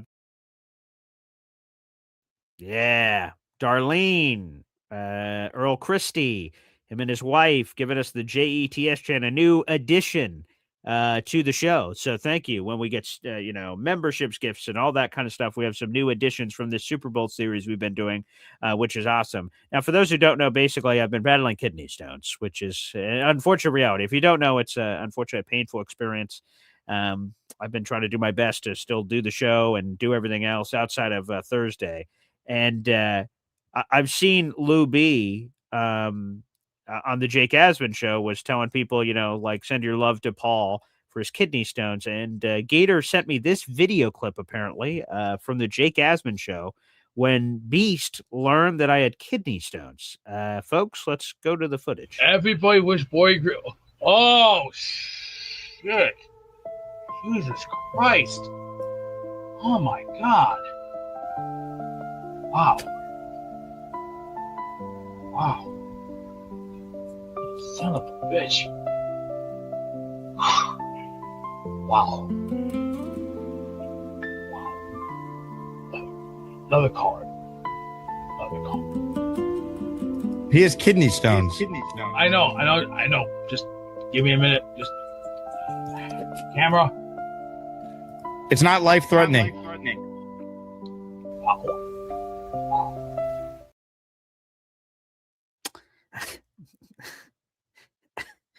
I just want to make it clear, if apparently I misled any of you, I don't believe what I'm dealing with is fatal. I hope. I mean, if I just don't show up on Boy Great Daily tomorrow, I guess I guess it did take me out. It is painful. I will tell you, I've been using, thank you for everyone sending me your different remedies and everything else. It is incredibly painful, and I don't wish it on my worst enemy at all. It's a very painful thing to deal with. I've been getting everything. Shout out to my pop. Shout out to this icy hot dry spray for the back. That actually has given some great relief. Shout out to my fiance for getting that for me a few days ago. Like, thankfully, that's helping. All your different remedies are helping everybody. So thank you. But no, I'm not dying.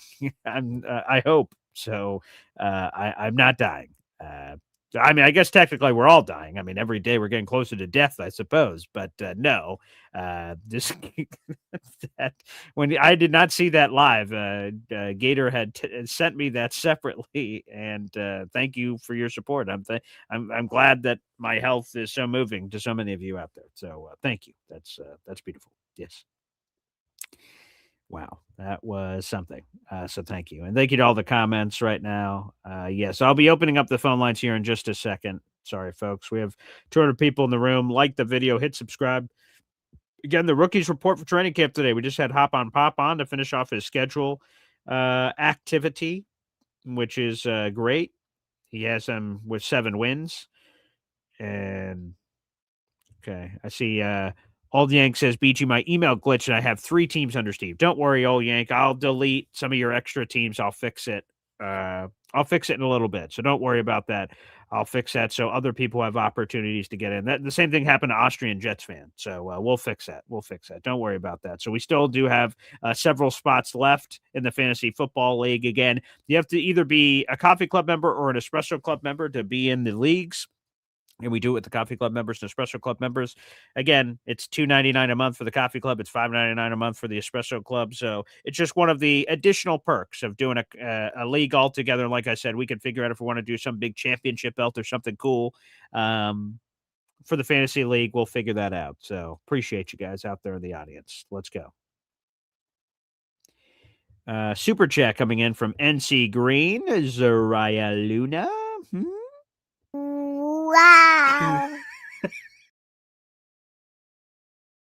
Thank you, NC Green, for the $2 super chat. He says AG's tenure is not only wins, but also the eye test. I agree. It is a multi-pronged effort here, NC Green. There's a lot of things that we need to see. By the way, you are $19 away from another raffle ticket. You already have 5 raffle tickets to our contest. Appreciate you, NC Green.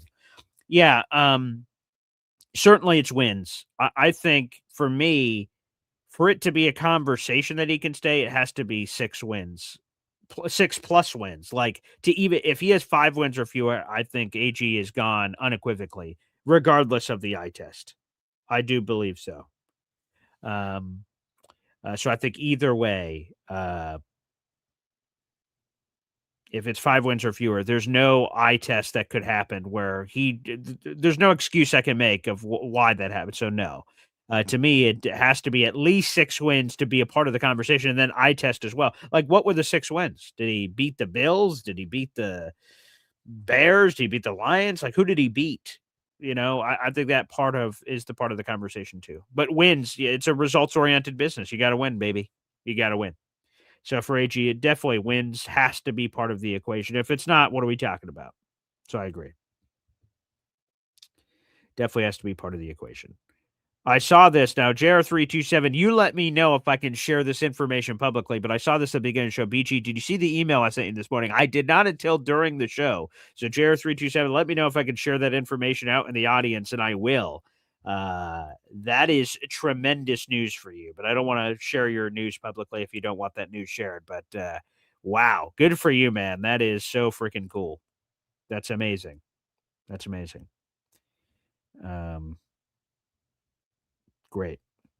Yeah, so again, Boy Green will be at training camp. Yes. He will be at training camp on August 1st. Go ahead, dude. Okay, cool. So JR327. So okay, you guys all know. I don't have it with me right now. Actually, it is right here. It's buried in some stuff. But I got the draft card signed by Roger Goodell and with the Omar Cooper Jr. pick, and I'll try to bring it to training camp next week and see if I can get Omar Cooper. If I run into Omar Cooper Jr., can I get it signed and all that stuff? That'd be cool.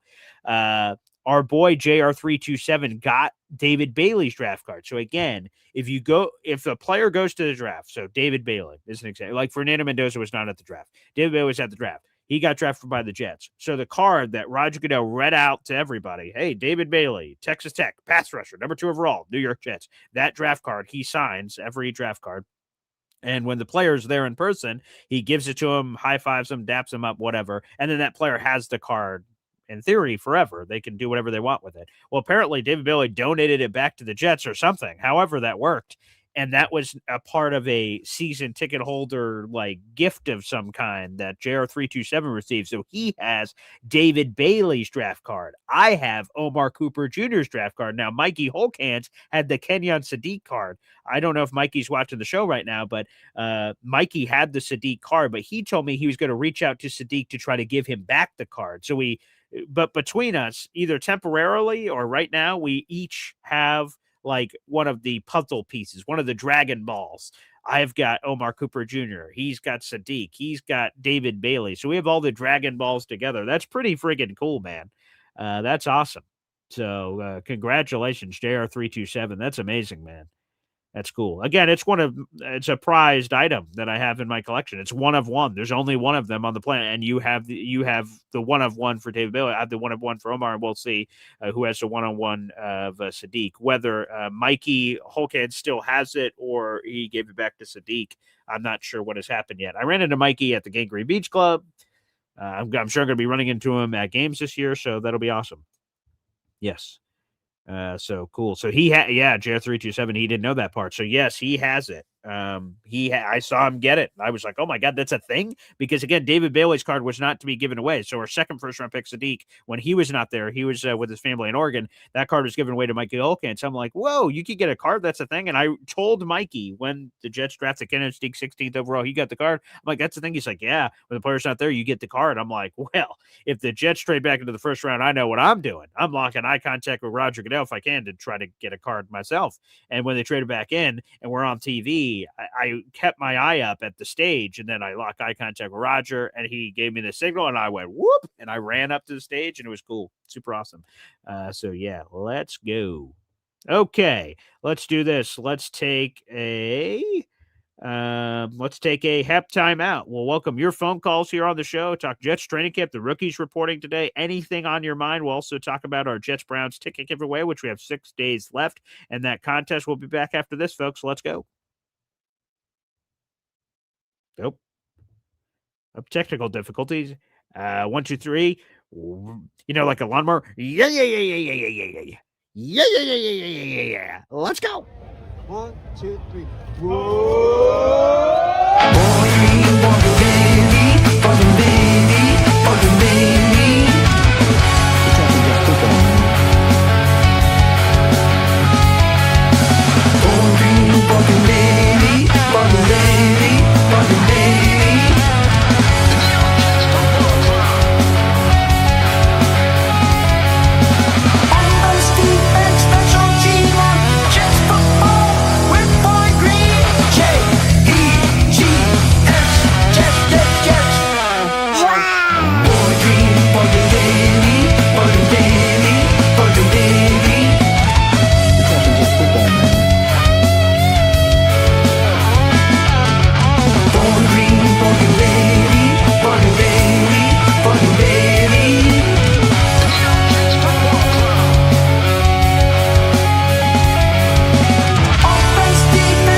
Welcome back to Boy Green Daily, a daily New York Jets video show, also available wherever you get your podcasts. I am Paul Esden Jr., a.k.a. Boy Green. The phone lines are now open. That's a pinned comment on youtube.com/BoyGreen25 here on the friggin' program. By the way, Old Yank, you're in. Mahar, you're in. You don't have to go either Old Yank or Mahar. Neither of you have to join again. You guys are both in, so don't worry about it. Shout out to Cole Young. You're in the Espresso Club, so that's phenomenal. So we have 2 spots left in the Espresso Club I see here.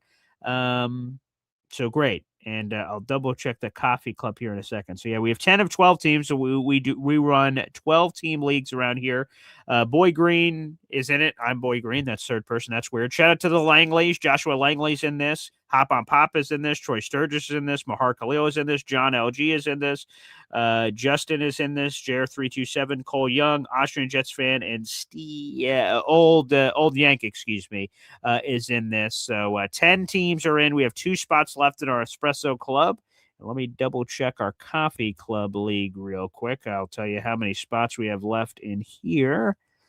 Coffee Club, we have 3 openings left, but I believe NC Green is about to enter this one, or he's about to enter the Espresso Club one. And that league currently has Bubba Badshaw, Boy Green, Jared, our moderator, Philly Noodles. We've got Brill. We've got Johnny Boy. We've got A-Step 10. We've got K-Brock, and we have, JR327, I believe, is in this one. So we've got a few spots left in both. So just to keep you guys posted on the fantasy football activities. All right, let's go to the phone lines. We'll kick it off with Hep. Hey, Paul. Hey, fellas. Hey, I just want to say that interview yesterday was on fire. Congratulations to you and Bob. That was a great one. And he got me fired up, man. Christy, he's the guy. And I think you got a mission now. You have to go.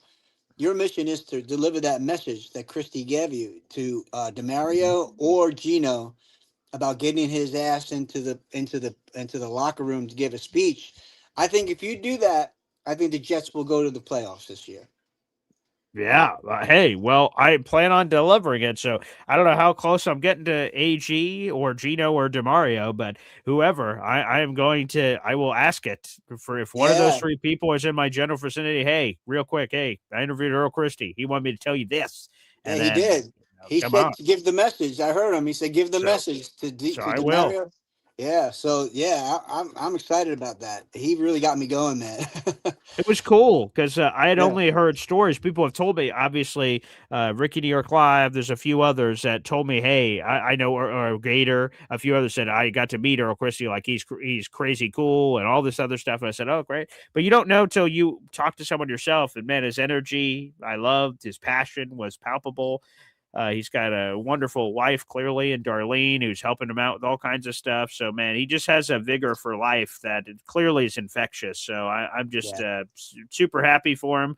And to get his energy, to see the jet chat, that I was going to tell him, but we got into all these other different topics. But like his jet chat was the most passionate into it, and Darlene too was like the best one we've had. I love them all, Carl McAdams and everybody Yeah. that's given jet chats. It's been cool, man. The series has been really cool. It's just something I'm super grateful for. I'm glad that we're having these conversations. Definitely. And he's got I got his old, I had his old number 45, so got the 45 team, you know. See, it's a 45 thing. Yeah. Thanks, Paul.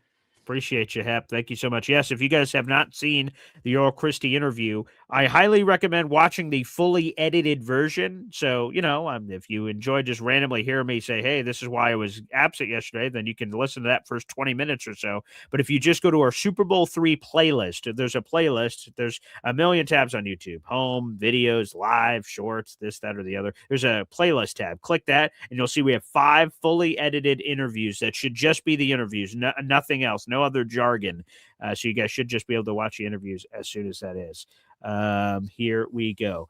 Cisco's asking about the Coffee Club League. So let me just do this. Cisco, I was going to type this in, but I'll just do this live again. If you guys want to be involved in the fantasy football leagues, you just have to be a Coffee Club member or a special club member. We're running out of spots in both leagues. So email me, Esden Jr @gmail.com, and say you're interested, and we'll make it happen. So Cisco, you can be in. Anybody can be in. So let me know. Like I said, if you're in a special club member, you can be in the special club league or the coffee club league. It's up to you. You have the perks, obviously, of picking whichever league you want to be in, or if spots run out in a certain place. So again, that's my email, paulasdenjr @gmail.com. We'll also be bringing this up because, again, the Espresso Club's 7th meeting is later tonight. It will be a late night affair.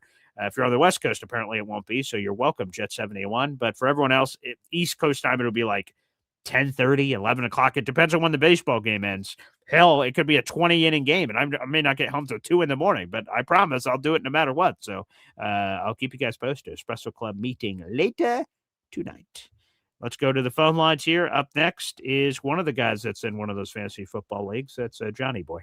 BG, good morning, man. Hyped to be on with you guys tomorrow. But, dude, every time you say the name Cisco, yeah, starts to break into song of oh, that ass so scandalous. You make everybody want to handle it. From who to ish. Come on, Cisco. man. I Yeah. don't Wow. Yeah. That, what? Thank you. That was a very beautiful rendition. No? Does it make you think of that at all? No, not even in the least bit. But I'm glad it does for you, though. Yeah. I was calling in because I saw the first off, I was geeking out, bro, when the music being played, and then Jake was like, he has kidney stones. Yeah, that's great, bro. Actually, I just need to now listen to that one more time. Let me see if we can get this on here. So let me see if I can present this. Wait 1 second. Yeah, let's see if we could get this. This is I mean, I don't even really know what to say, to be honest with you, but it's very moving, clearly. I mean, he cares about you, bro. So yeah, that's awesome. Shout out to Beast, man. I mean, shit, he's super concerned. Sure. I mean, I want people in my life that care about me that much, and the fact that I now have that with Beast is obviously clearly pretty special here. So yeah, let's do this one more time, and in this way, we'll play it while Johnny, me, and you are both on the screen together. So here we go. Let's roll the footage. Boy, oh shit! Jesus Christ! Oh my God! Wow!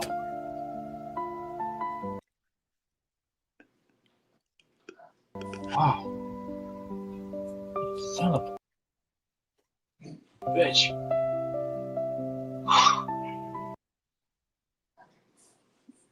Wow!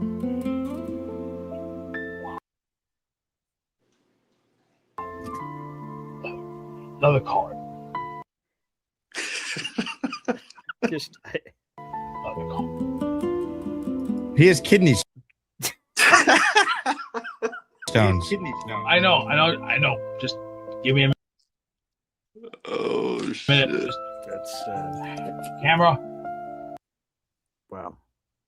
That's It's not life threatening. yeah, that's wow. That's moving, very moving. That's wow. Yo, bro, it's when Jake says he has kidney stones, bro. Yeah, right. Like he's not dead. Yeah, wow. Oh shit, So, dude. It was oh, actually, I got to make sure I don't laugh because that is actually quite painful. But yes, yes.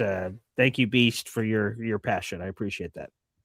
dude, that was it was amazing, man. But hey, the real reason I was calling in was well, shout out to your pops, man, and everything that you guys are doing. But we kind of were going over the schedule last night on the show, and What show? just for a while, you already know what time it is. But Oh, who did you have on the show? we had our guy Matt O'Leary and Jets Sure. Chaos in the building. Wow, nice. But we were kind of going over the schedule, man, and we Jets Worldwide, youtube.com/@ Jets Worldwide, all one word, Jets Worldwide. Yes, go ahead. am I the only one in myself and I mean, I guess some of the cats that we had on last night. Shout out to Jet 71, shout out to Phil, and shout out to Afram. That we're kind of not that worried about the schedule as much because a lot of these teams, other than probably I would say the Chargers and KC, when we have I think it's those 3 games that are like we're kind of like, oh, this might be the gauntlet of games for us. Yes. The rest, like, I'm not really that worried about. I feel like a lot of these teams are kind of more on the downward than really being upward. I mean, am I tripping for that? Or I just feel like some people are just whatever the word is, just scared of teams, and I feel like you should be. Like things change, things like I don't know, like clearly, like the Patriots, right? I keep bringing them up as an example, but they're just the one that happened most recently. They're a 4-win team, then they're a Super Bowl team. Like things change. That was a good example, but there's examples where a team's really awesome, then they suck the next year. So we're like doing all these predictions and said, oh boy, tough, Jets, tough. Oh, these games, impossible. Like, are they? I don't know. Like to me, the NFC North, I'm not being naive. Like the NFC North is really good.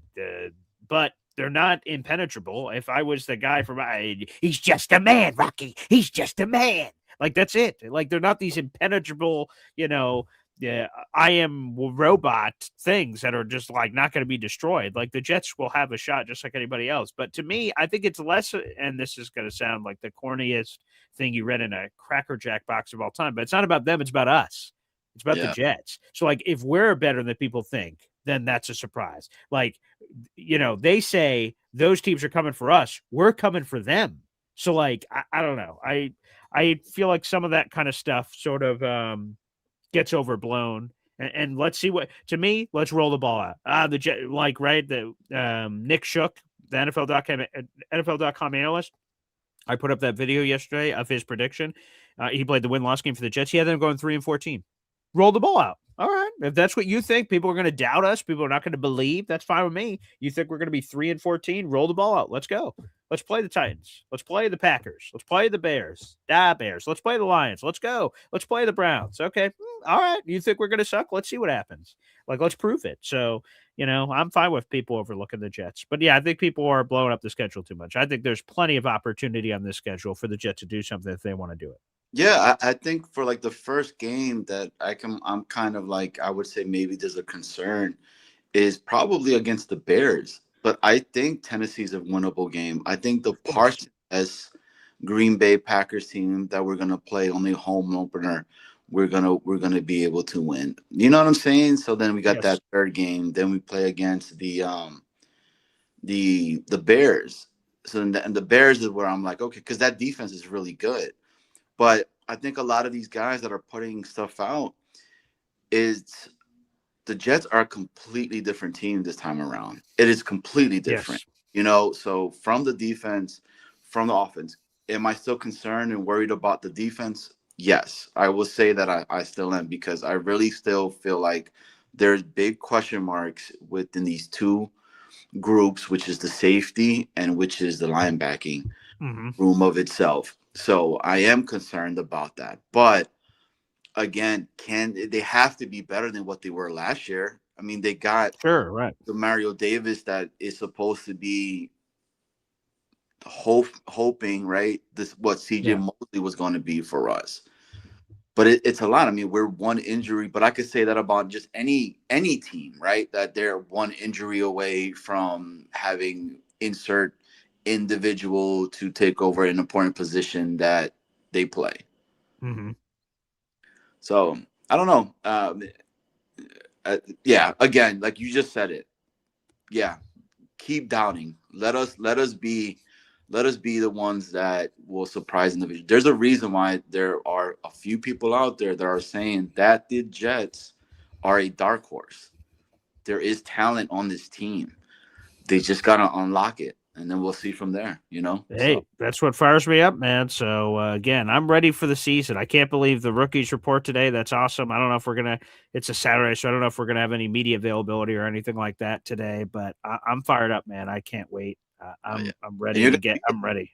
August 1st, right? Yep, I'm gonna be there now. It was a surprise turn of events. Shout out to Danny. He's a coffee club member. I had attempted to get tickets, but I was in 850th place. I'm like, oh boy, this doesn't look good. And then I got all the way to get to the front of the line, and no more ticket for you. And I'm like, well, all right. Well, I what's that again? Surprise, motherfucker. Yeah, exactly. And then booyah, Danny Instagram DM me and said, hey man, I heard you were trying to get tickets for this event.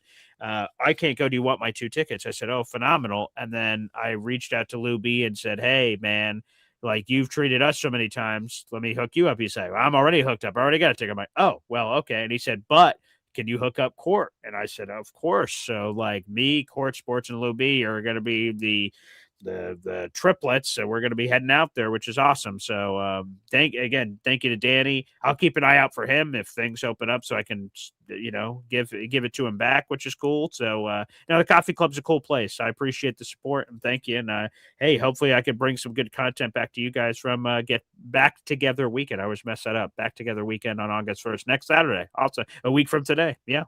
Yeah, dude, it's gonna be fucking dope, man. Can't wait. Yeah, I'm excited for you this season. I think it's coming. Like we all said at the draft, right? I think you, myself, Lou B, Mikey Holkhands, I mean Court.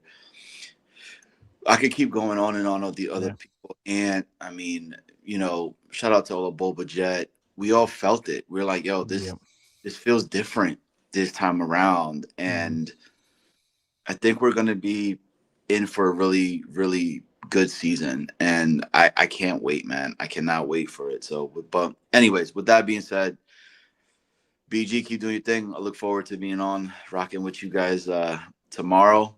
Yes, sir.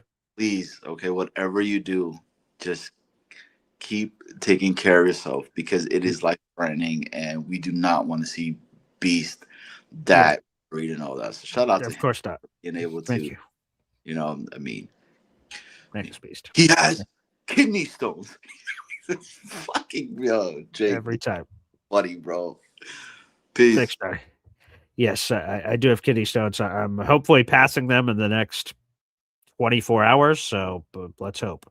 It's painful, but all your remedies, guys, are working out there in the audience. Thank you. I've listened to a bunch of it. So I can't laugh too much, or that actually does cause me great pain. So I will keep that in mind.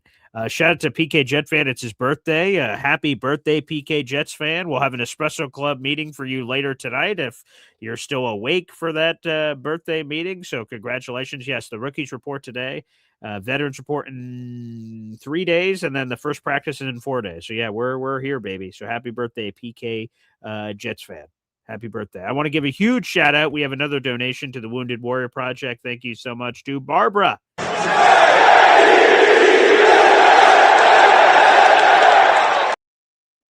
Barbara, your $100, thank you very much. I just wired that over to my pop, so you are in for the 50-50 raffle, and thank you for your contributions. That's going to put us just under $2,000. Wow.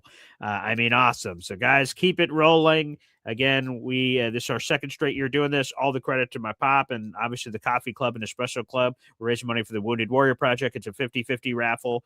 Again, any amount helps, but minimum donation of $1. It goes as high as you want, $100, $50, $200, whatever you guys want to do out there in the audience is terrific. We're just under $2,000 right now based on the latest contributions. It may be a little bit more. Pop is the one who's collecting this, so maybe more of you have privately sent in, which is great. He's keeping track of that. So again, Venmo or PayPal him at HopOnPop22, HOPONPOP22. We'll be collecting this all the way through our event, which is Sunday, October 11th. You can hand him cash night of if you're there. He'll be there at the restaurant takeover the night before. And we raised over $2,000 last year. 50% of the proceeds goes to the Wounded Warrior Project. Cole Young won it last year and gave up 50% of his 50% winnings back to the Wounded Warrior Project, which got us over the $2,000 threshold, which is awesome. So hopefully we can raise over more than that this year. We want to just keep topping it every year and keep supporting our armed forces, all the men and women who come back, and that's what we want to do. So that's very special. Thank you, everyone out there in the audience. All right, let's keep rolling on the phone lines here. That's a pinned comment on youtube.com/boygreen25. Up next, it's our guy James here on the program. What's up, James? What's up, BG? How you feeling, man? Like shit, I'm going to be honest, but hey, so, man, dude, that's one of my worst fears, bro. A kidney stone, because my uncle had him, and he had to pass them, and he said it was fucking brutal. Absolutely brutal. Yeah. Did you have to pass them? Yeah, I do have to pass them, and they're in my body right now, so they are going to have. What is it? What is it? The buildup of uric acid, right? Yes, right. So it's basically it depends. In some cases, I didn't know about this. Brett Michaels there behind me. My pop says he just had to have surgery. Sometimes they're too big and they have to cut you open and get them out. Oh boy. Sometimes they're moderate size and they have to break them up, and then all the shards have to go through you, and that's very painful. And And the third one is the one I have, where it's just smaller ones, so that they're not big enough to extract. They just have to come out on their own. So not ideal. So James, I said a prayer for you, bro, because really that's always been a fear of mine. My uncle told me at like 14 years old how painful it was. I said, I never want to experience anything like that in my life. Remember The Green Mile? You ever seen the movie The Green Mile? Of course. Yeah. That scene is another one that got me Jesus. sad. Yeah. But you'll be good, bro. I said prayers for you. You'll be all right. Thank you, man. Yeah, the Wounded Warrior stuff. Listen, our veterans are not taken care of enough. They're just not. So I'm going to send in some money absolutely, for sure, man. Yeah, you know my background as far as that goes. So yeah, it's such an important thing. They really are not taken care of enough when they come back. And if they are, it's hit or miss. Sometimes you get good care, sometimes you get nothing. So it's so important to everybody in the audience. If you have anything, just try and contribute something to it. Thank you. Yeah, absolutely. Earl Christie, dude, amazing interview. I loved it. But let me ask you a question. Sure. So Rex brought him in 09, right? 09 or 2010, one of the two, right? 09, yeah, it was 09. Yep. 09. And there was connections there with Buddy and Earl Christie. He was his coach. Rex. Yeah. Yep. So there was a huge connection there. I think personally, though, I could be wrong. Yes, sir. Yeah, sure. Nowadays, a lot of these kids on the team that are 22, 23, 24, most of them were not Jet fans growing up. They're from all parts of the country. I'm not sure. And for me and for all Jet fans, we love the history of it. We love the stories. It resonates with us. I'm not so sure with today's player it would resonate as much as we think. I don't know. For me, it personally would, but I'm a Jet fan. You know what I mean? I just don't know if that's the case. I hope that they give it a shot and see if he can get through to some players. But what's your opinion on that? You think it would resonate? It's a great point, and to be honest, I agree with you. And the reason why I do is, speaking of Jeremiah Love, he was on one of these NFL players podcasts, and they played a game where they just showed him pictures of players in the NFL and said, "Hey, tell us who this is." And he had no friggin' clue. He even from players to Jared Goff to I'm just trying random current NFL players. A lot of them don't, man. So if he doesn't know who the random current big players are in the NFL, you're not gonna know who Earl Christie is. God bless his soul. 100%. So again, it would do something for me. It clearly would do something for you. It would do something for audience of Jet fans. Maybe for a Jeremy Ruckert who grew up a Jets fan, for him or something, there'd be unique cases. But for the most part, you're right. These guys we're getting players from Hawaii, California, Texas, all these all different over places. the place. They have no connection to this whatsoever. Hopefully, it would be more so a respect thing. You're like, wow, he's the Super Bowl champion. But like beyond that, I don't think so. I think you just hit the nail on the head. If you're a respectful, like, young man, you were raised, I think you would have some type of reverence for that, and I think it might hit. But I just don't know. But I hope they bring him in. It can't hurt. He's very infectious. Exactly. He's got a great personality. He's funny as hell.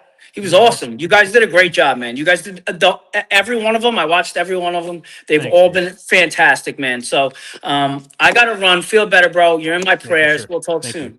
All right, there he is. James, join us here on the show.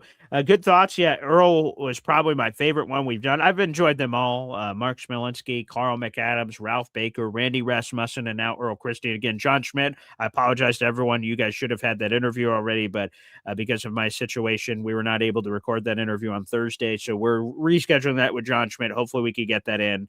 And again, my apologies for that to the Coffee Club and Espresso Club. Thank you for the kind words, James, and for the future contributions to the Wounded Warrior Project that we're raising money for. That's very meaningful. Thank you. And like I said, my goal is to raise more money than last year.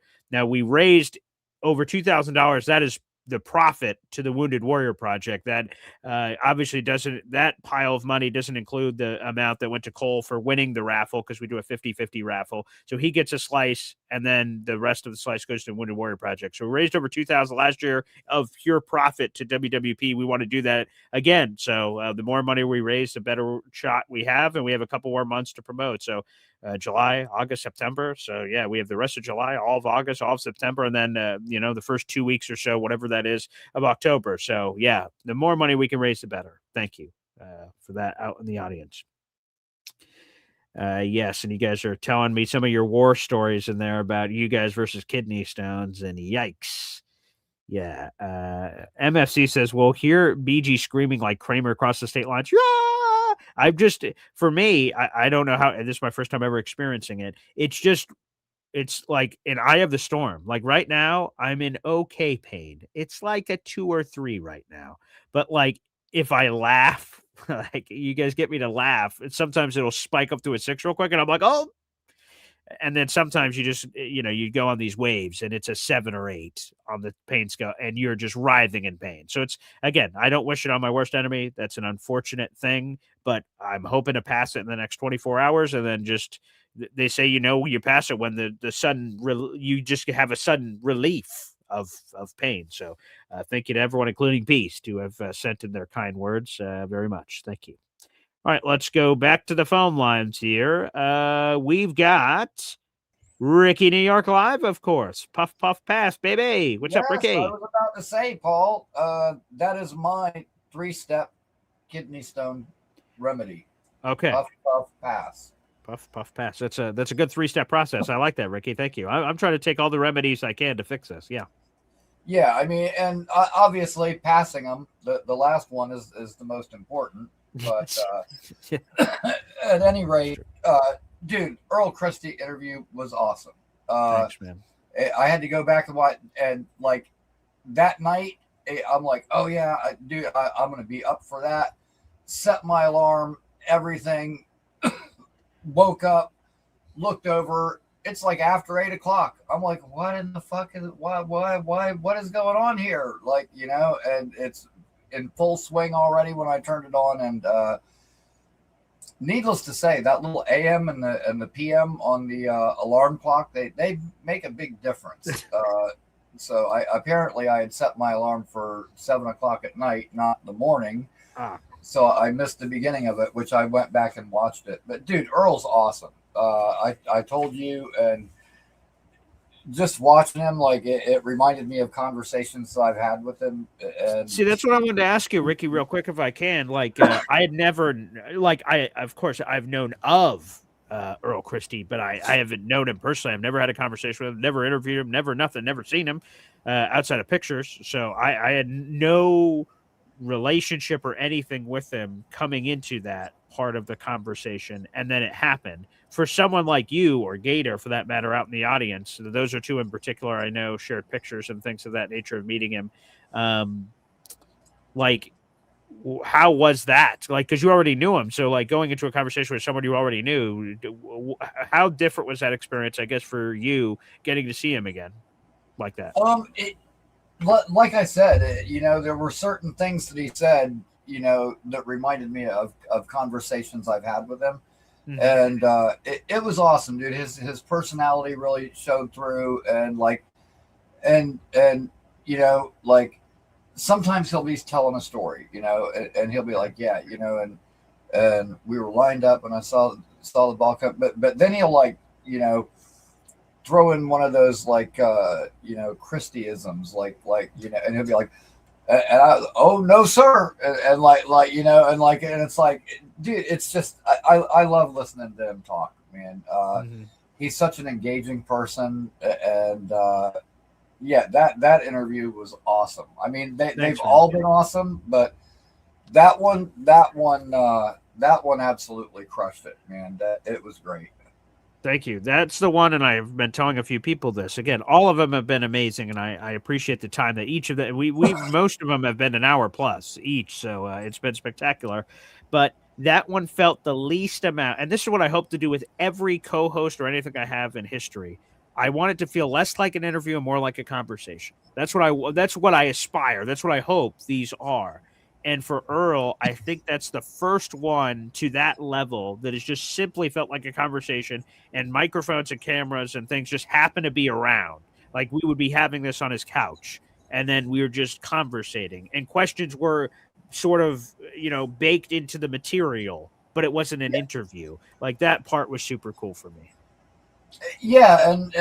And I probably wasn't thinking about it in those terms, but now that you say that, yeah, I mean, it really was, very much like one of our conversations or something. It just happened to be recorded. And for what James was saying, I do understand that these kids are, from a different era, they didn't grow up Jet fans. They probably, most of them probably don't know who Earl Christie is, unfortunately. However, that being said, they're Jets right now. Our guys are in green right now. And one thing that can resonate with every single one of those kids is the word Super Bowl champion. 100%. So, and you know what? When I first met Earl, I wasn't overly familiar with his career. Okay. Literally, which I've watched that Super Bowl several times. Obviously, I mean, it happened the year I was born, and it's our only one. I've watched it several times, but one day when I went to just the place where I would watch the games during the season, and I heard people say, "Oh yeah, Earl from the Super Bowl team's going to be here," and I was like, "Oh cool," and but after I met him, then I went back and started, kind of really watching and that's cool, paying closer attention. But dude, he's just such an awesome guy, and great personality. He does, and that's another thing I was going to say is his personality really, really kind of shone through in that interview too, which was awesome to see. Sometimes guys just give you the standard textbook answer, but with him, he really does put a lot of himself into it, and I'm not even fully awake right now, so I can't think of an exact quote, but there were a couple of things he said during the course of that conversation, that were just awesome. And I'll be able to quote them directly the next time you see me. But okay. Yeah, at any rate, yeah, man, that was a fantastic interview. Hey, by the way, I'm just catching up on Discord. I see that you love my Notre Dame Golden Domer Leonard Moore, huh? Oh, yeah. You know what? And hopefully we won't be getting into draft stuff anytime soon. Yeah, But you know right. me, Yes. I do a lot of work on the draft, and so like I'm doing the kind of the summer scouting part of it right now. And as of right now, like the number one corner and the number one safety in this upcoming class are both from Notre Dame, and both guys are fantastic. And so, but yeah, Leonard Moore. There's one play in particular where he's covering KC Concepcion, and he's fast. Sure. But Moore's following him. He's trailing. I don't know how, but he like elevates, spins around, somehow manages to locate the ball, and like one-handed just slaps it down. And like the play he made was just so crazy. I was like, damn, you know what? This guy's good. And everybody I'm listening to, they're like, he's better than Stingley when he was coming out. I like him better than Jalen Ramsey when he was coming out. Like the praise that people are singing for this kid is off the charts. And are you a CJ Carr guy? Not in particular. Like I like him okay, but as far as like, do you mean for the Jets or just in general? Well, I mean, one can go in the hand of another. I mean, if you're in the shopping mall, all right, and you got your shopping cart with you, and you're in an aisle, and you're in the Notre Dame aisle. I'm just saying, if you're already grabbing a few things, you might as well throw another thing in there. That's all I'm saying. That's true. I mean, my own personal preference as far as quarterback at the moment would probably be Darian Mensah, who I think is going to have a crazy year in Miami. Probably. They already got that one receiver there that's so good, and then Tony something, yeah. Is it Malachi Tony? I think. Yes, I believe you're right. Yes, that's it. Yeah, his name escaped me for a second. Yes, and then they brought his number one target from Duke with him down there too, and so like he's got weapons around him, and I think he's going to take a big step. But I hope so. By the way, real quick, Kel had one of these great quotes. This is one of my favorites that Earl said. A Earl Christie quote from yesterday. If you guys missed it, Jets Super Bowl III champion. He says, "quote Your attitude determines your altitude." Man, he just had a lot of great quotes. Obviously, he's written multiple books. He has his wife. He's a Super Bowl champion. He's a former PE teacher, basketball career. Like, damn, like he has done it all. So. He's very worldly, but yeah, that was one of my favorite quotes that he said yesterday. So I love that one. Thank you, Cal, in our audience for sharing that one. Yep. Yeah, there were a few good ones. And like I said, next time I talk to you, I'll be able to quote more directly. Great. Apologize for that. No, that's right, man. Once again, I kind of woke up late, and you and Pop were pretty much wrapping up your schedule thing by the time I got on, but. That's right, man. It's on demand, baby. You can watch it whenever you want. And plus, we've got some Ricky New York Live content coming, I'm sure, here very shortly, huh? Yes. Show tonight at 8:00, and rookies report today, and then I'll have another one on Tuesday when the whole team reports. Right.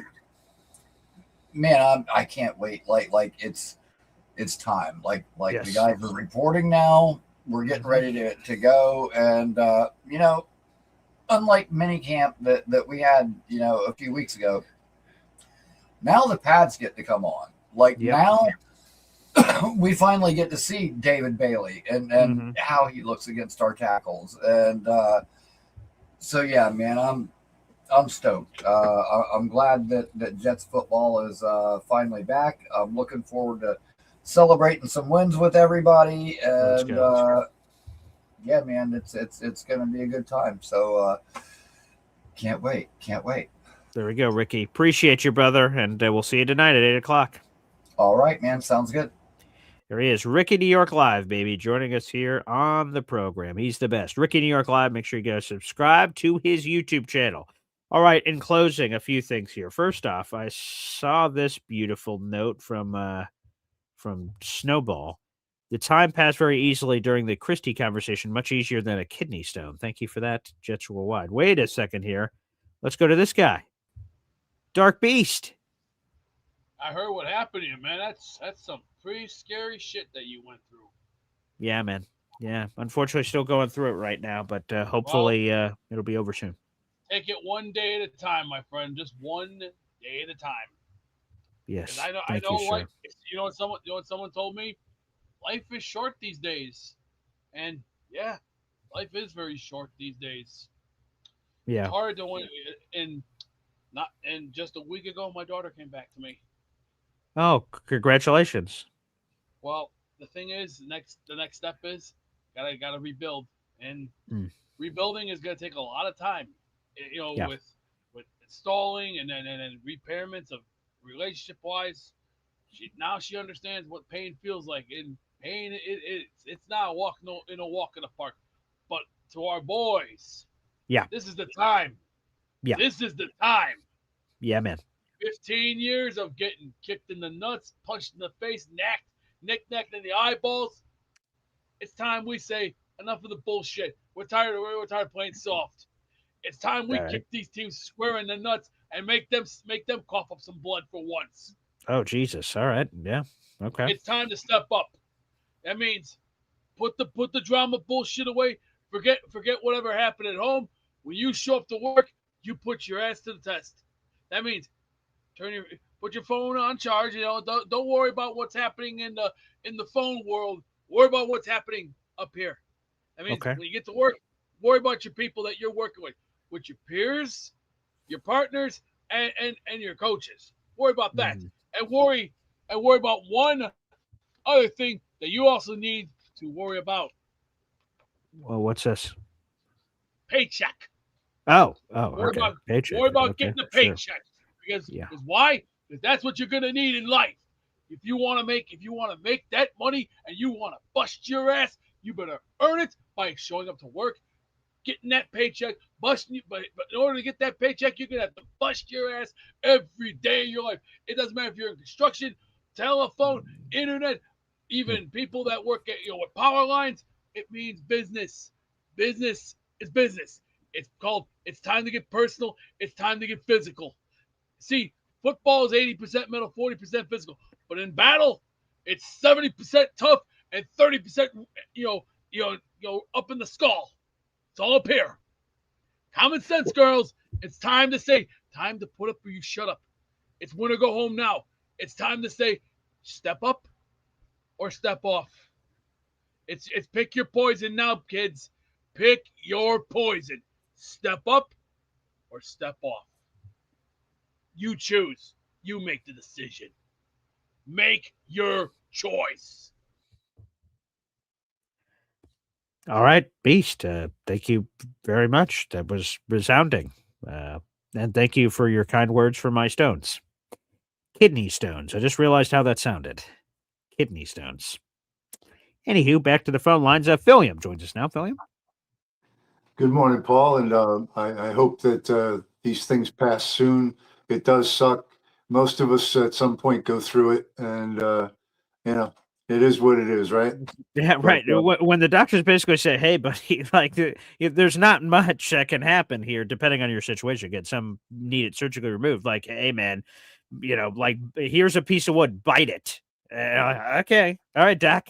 So here it is.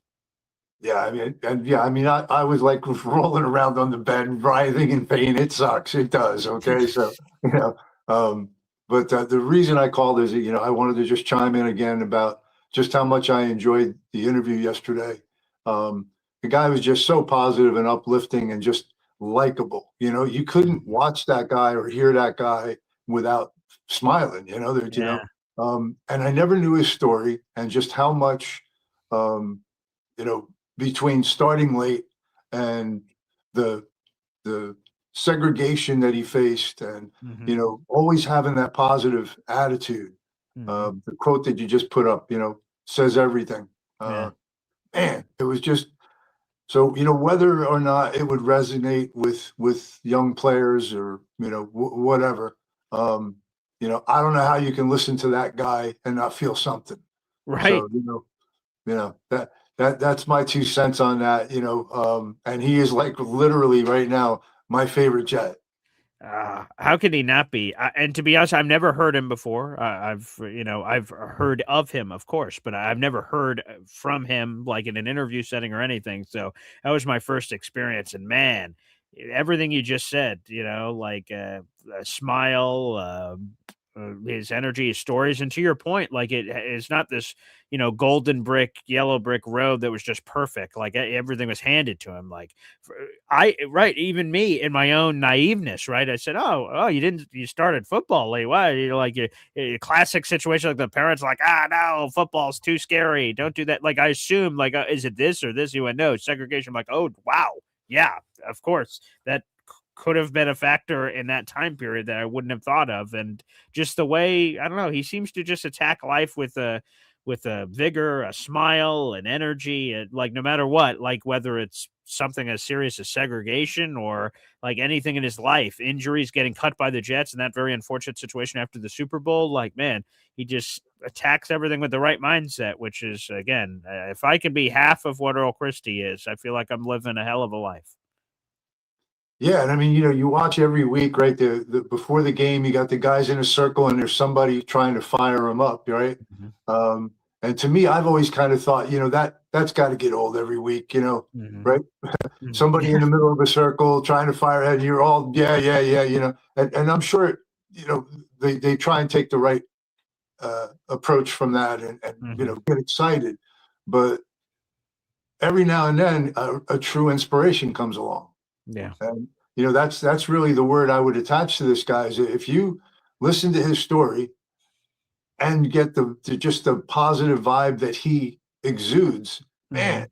just what a freaking guy. And I'm so thankful that you and of course got to give a shout out to Bob. Of course. All of these interviews are basically connected to Bob's connections. Yes, So, definitely.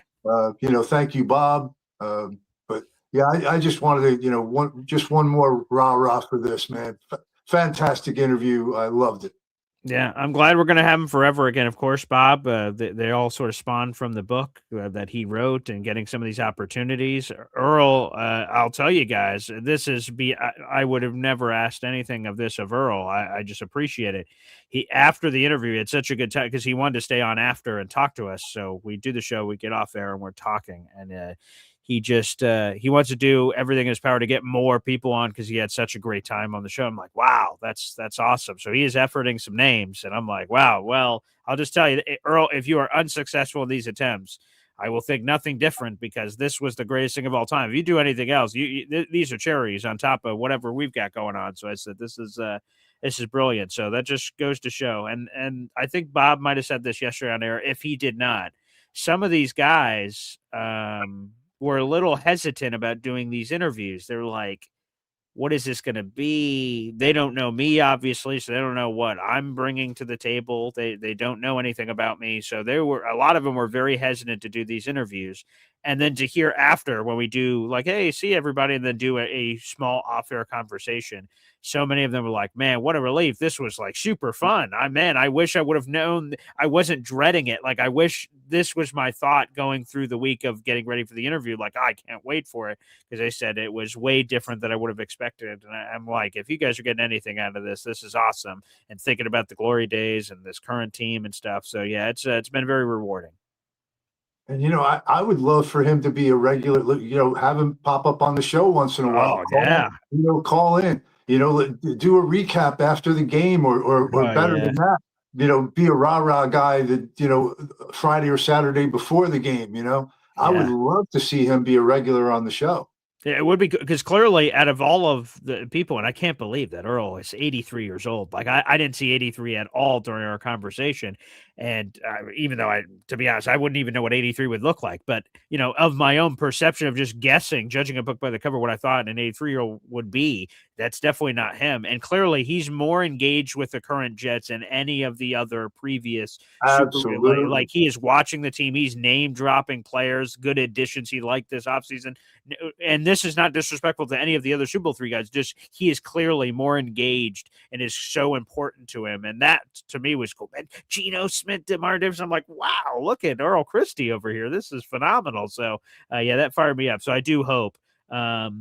I am very hopeful that hopefully we can connect the dots off air and like, hey man, the door's open. You can come in please come in as much and as often as you want to, because we'll take you. So yeah, I hope that'd be great. That'd be great to get Earl involved in that way. Yeah, I'm glad you brought his age up because I hope to God that I am as sharp and energetic in 18 years as that guy is. Yeah, So that's so cool. God bless. Thank you. Peace, guys. Appreciate it, Philium. And thank you, by the way, for your contribution to the Wounded Warrior Project. That's very meaningful. So that's already over to Pop and on his list. So thank you as we continue our efforts charitably and in those charitable ways. So much appreciated. I see, Izzy's in here. Izzy. Oi, oi, oi. Izzy Jet 732. Glad you're feeling better, Boy Green. Yeah, I'm putting on a brave face right now. I'm dealing with a few more issues, but again, all your guys' ailments and things. Again, shout out to my pop for the icy hot spray. My fiance got it for me. That's giving some back pain relief, somewhat going through here on the show, and a little sore. And again, if someone who's never had them before, it's just spurty. I don't know. It's hard to describe. You're sometimes in an eye of a storm, and right now it's like a 2 or 3, and then you'll get these pockets. Or if I laugh or something, I'll jump to a 5 or 6, and then you'll get these episodes where it's 7 or 8 or higher, and that's incredibly painful. But no, I appreciate it. Hopefully, I will pass them within the next 24 hours, and then we'll be good moving forward and keep getting healthier and better and everything. But moving around and doing there's been all kinds of advice and insights that's been shared. So, yeah, thank you, everybody out there in the audience. Thank you. I appreciate that. So thank you, Izzy. Thank you. We have a super chat here from Mahar Khalil, baby. Every time we get a super chat, we hear from my daughter, Zariah Luna. Wow. All right, Mac, you are $18 away from another raffle ticket. You already have 5 raffle tickets to our contest. You says, have you done your 53-man roster pre-training camp edition? Shout out to the Airbnb crew for Tennessee, which of course is Bahar, his beautiful bride, myself, Badshaw, Laura, his wife, Philly Noodles. I don't know if there's anyone else in that core or that group. But yeah, shout out to that group. I can't wait for that. That's awesome. I'll be flying in on Friday morning, and I'll be working from the airport doing podcasts, articles, that sort of thing on the Friday before the season opener. So I'll be there at the airport. So if you want to swing by, say hello. And then I'll be going to the Airbnb when everyone gets there later that evening. So that'll be fun. I have not done my 53-man roster pre-training camp edition, but it's on my list, and I'll make sure I write it twice. Let me get a different colored pen here. All right, my 53-man pre-training camp edition. Training camp. I'll do an article and a podcast. So we'll do that Monday or Tuesday. We'll see. Veterans Report on Tuesday, so maybe that'll be a good day for it. And then obviously news will start pouring in. So yeah, Monday or Tuesday. So I'll write the column and then I'll also put it up for a show. So thank you, Mahar Khalil. I enjoy doing that. We did a post-mandatory minicamp version. We'll do a pre-training camp version, then post-training camp version ahead of the roster cuts. So we'll put all that together. Thank you, Mac. It's whatever the word is. It's a process, but it's a process I really enjoy. So thank you. Rob Daniels with a $20 super chat here on the program, baby. Let's go. Wow. ROB, Rob.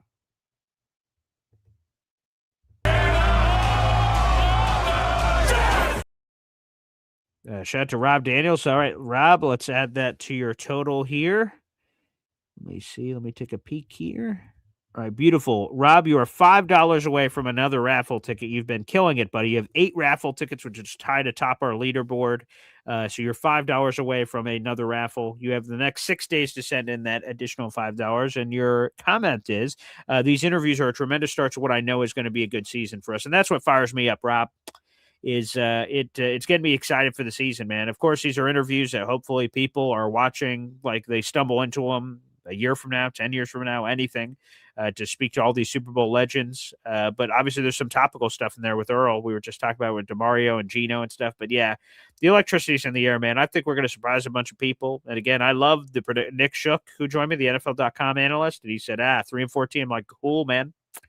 Keep underrating us, overlooking us, all these things, and we have no primetime games this year. That's all right. We'll work in the darkness. We'll work in the shadows of 1 o'clock. That's fine with me. And by the way, as a dad, that's totally fine with me. I'm old, man. At the end of these radio shifts, I'm like, damn, I'm tired as hell, man. And it could also be the kidney stones, but maybe it's both. Like, man, I'm old, man. I need a nap. I need sleep. So yeah, man. But tremendous. Yeah, I think this is going to be a special season, and I love that we get to do Boy Green Daily with the audience and engage with you guys on this season. So, yeah, I'm pretty fired up about it, to be candid. I'm pretty fired up about it. So, Rob, thank you for the super chat, and thank you for the kind words. Yeah, I'm fired up for the season, man. This is going to be scintillating. This is going to be scintillating. Let's go. Thank you, Rob. Man, fun show, everybody. Thank you. Yeah, I'll give this plug on the way out. We are doing the biggest giveaway in this show's history. $25 raffle tickets. Typically, if you watch a show, tickets are $3 a piece. In this month, they're $25, which obviously is significantly more than normal, but it's because we have the biggest raffle ever. So you guys can send your $25 raffle ticket to me via Venmo or PayPal at BoyGreen25, Boy, B-O-Y, Green, Green, and then the digits 25 on PayPal or Venmo.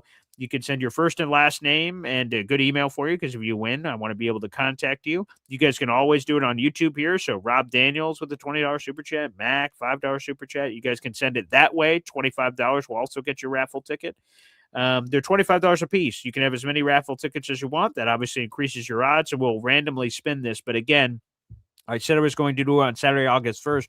It was before I knew I was going to training camp, so I will not be going or we will not be doing this giveaway live on Saturday, August 1st. Instead, we'll do it on Sunday, August 2nd. So not a week from today, a week from tomorrow. But your final opportunity to send in money will be July 31st. So just keep that in mind, folks, is that your raffle money is due by the stroke of midnight on July 31st, heading into August 1st. So just keep that in mind as well.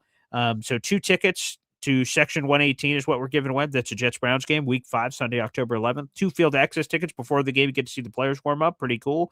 2 full tailgate passes, which is, of course, all the professionally catered food by Chef Kevin Gilbert. And we'll also provide water and non-alcoholic drinks. So water is also non-alcoholic, for those who don't know, and Gatorades, things of that nature.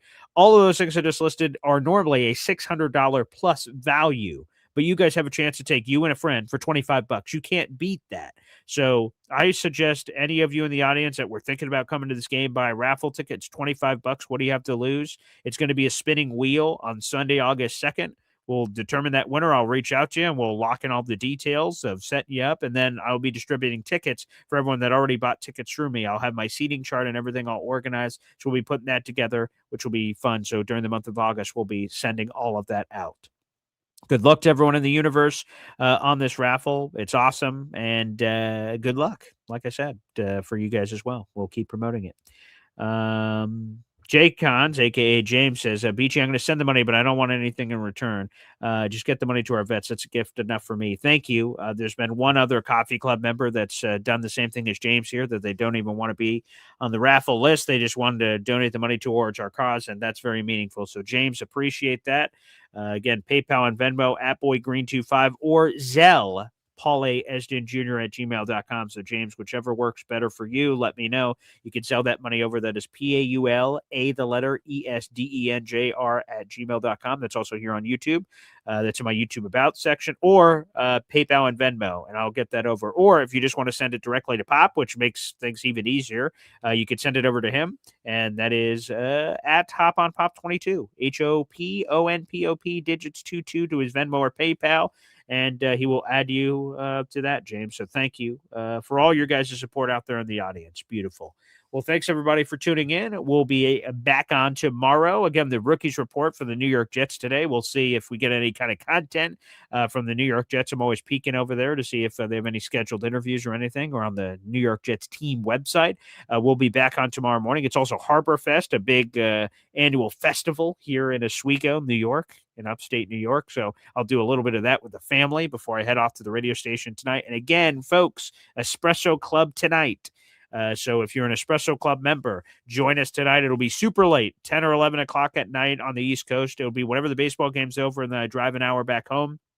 So as soon as I get here to the studio, I'll be doing that show. So Espresso Club members, if you're not an Espresso Club member, you can join the Espresso Club and join that meeting tonight. We have 30-plus members in that league. We'll also be telling more about our fantasy football and other things. It's a private show just for you guys. It never goes to the coffee club, never goes to the public. This is a private show that normally goes 4 or 5 hours. If it goes 4 or 5 hours, I might as well just stay up and get ready for Boy Green Daily the next morning, because there won't be much sleep.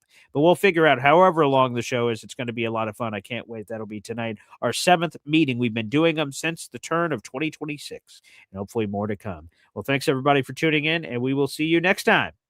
Take care.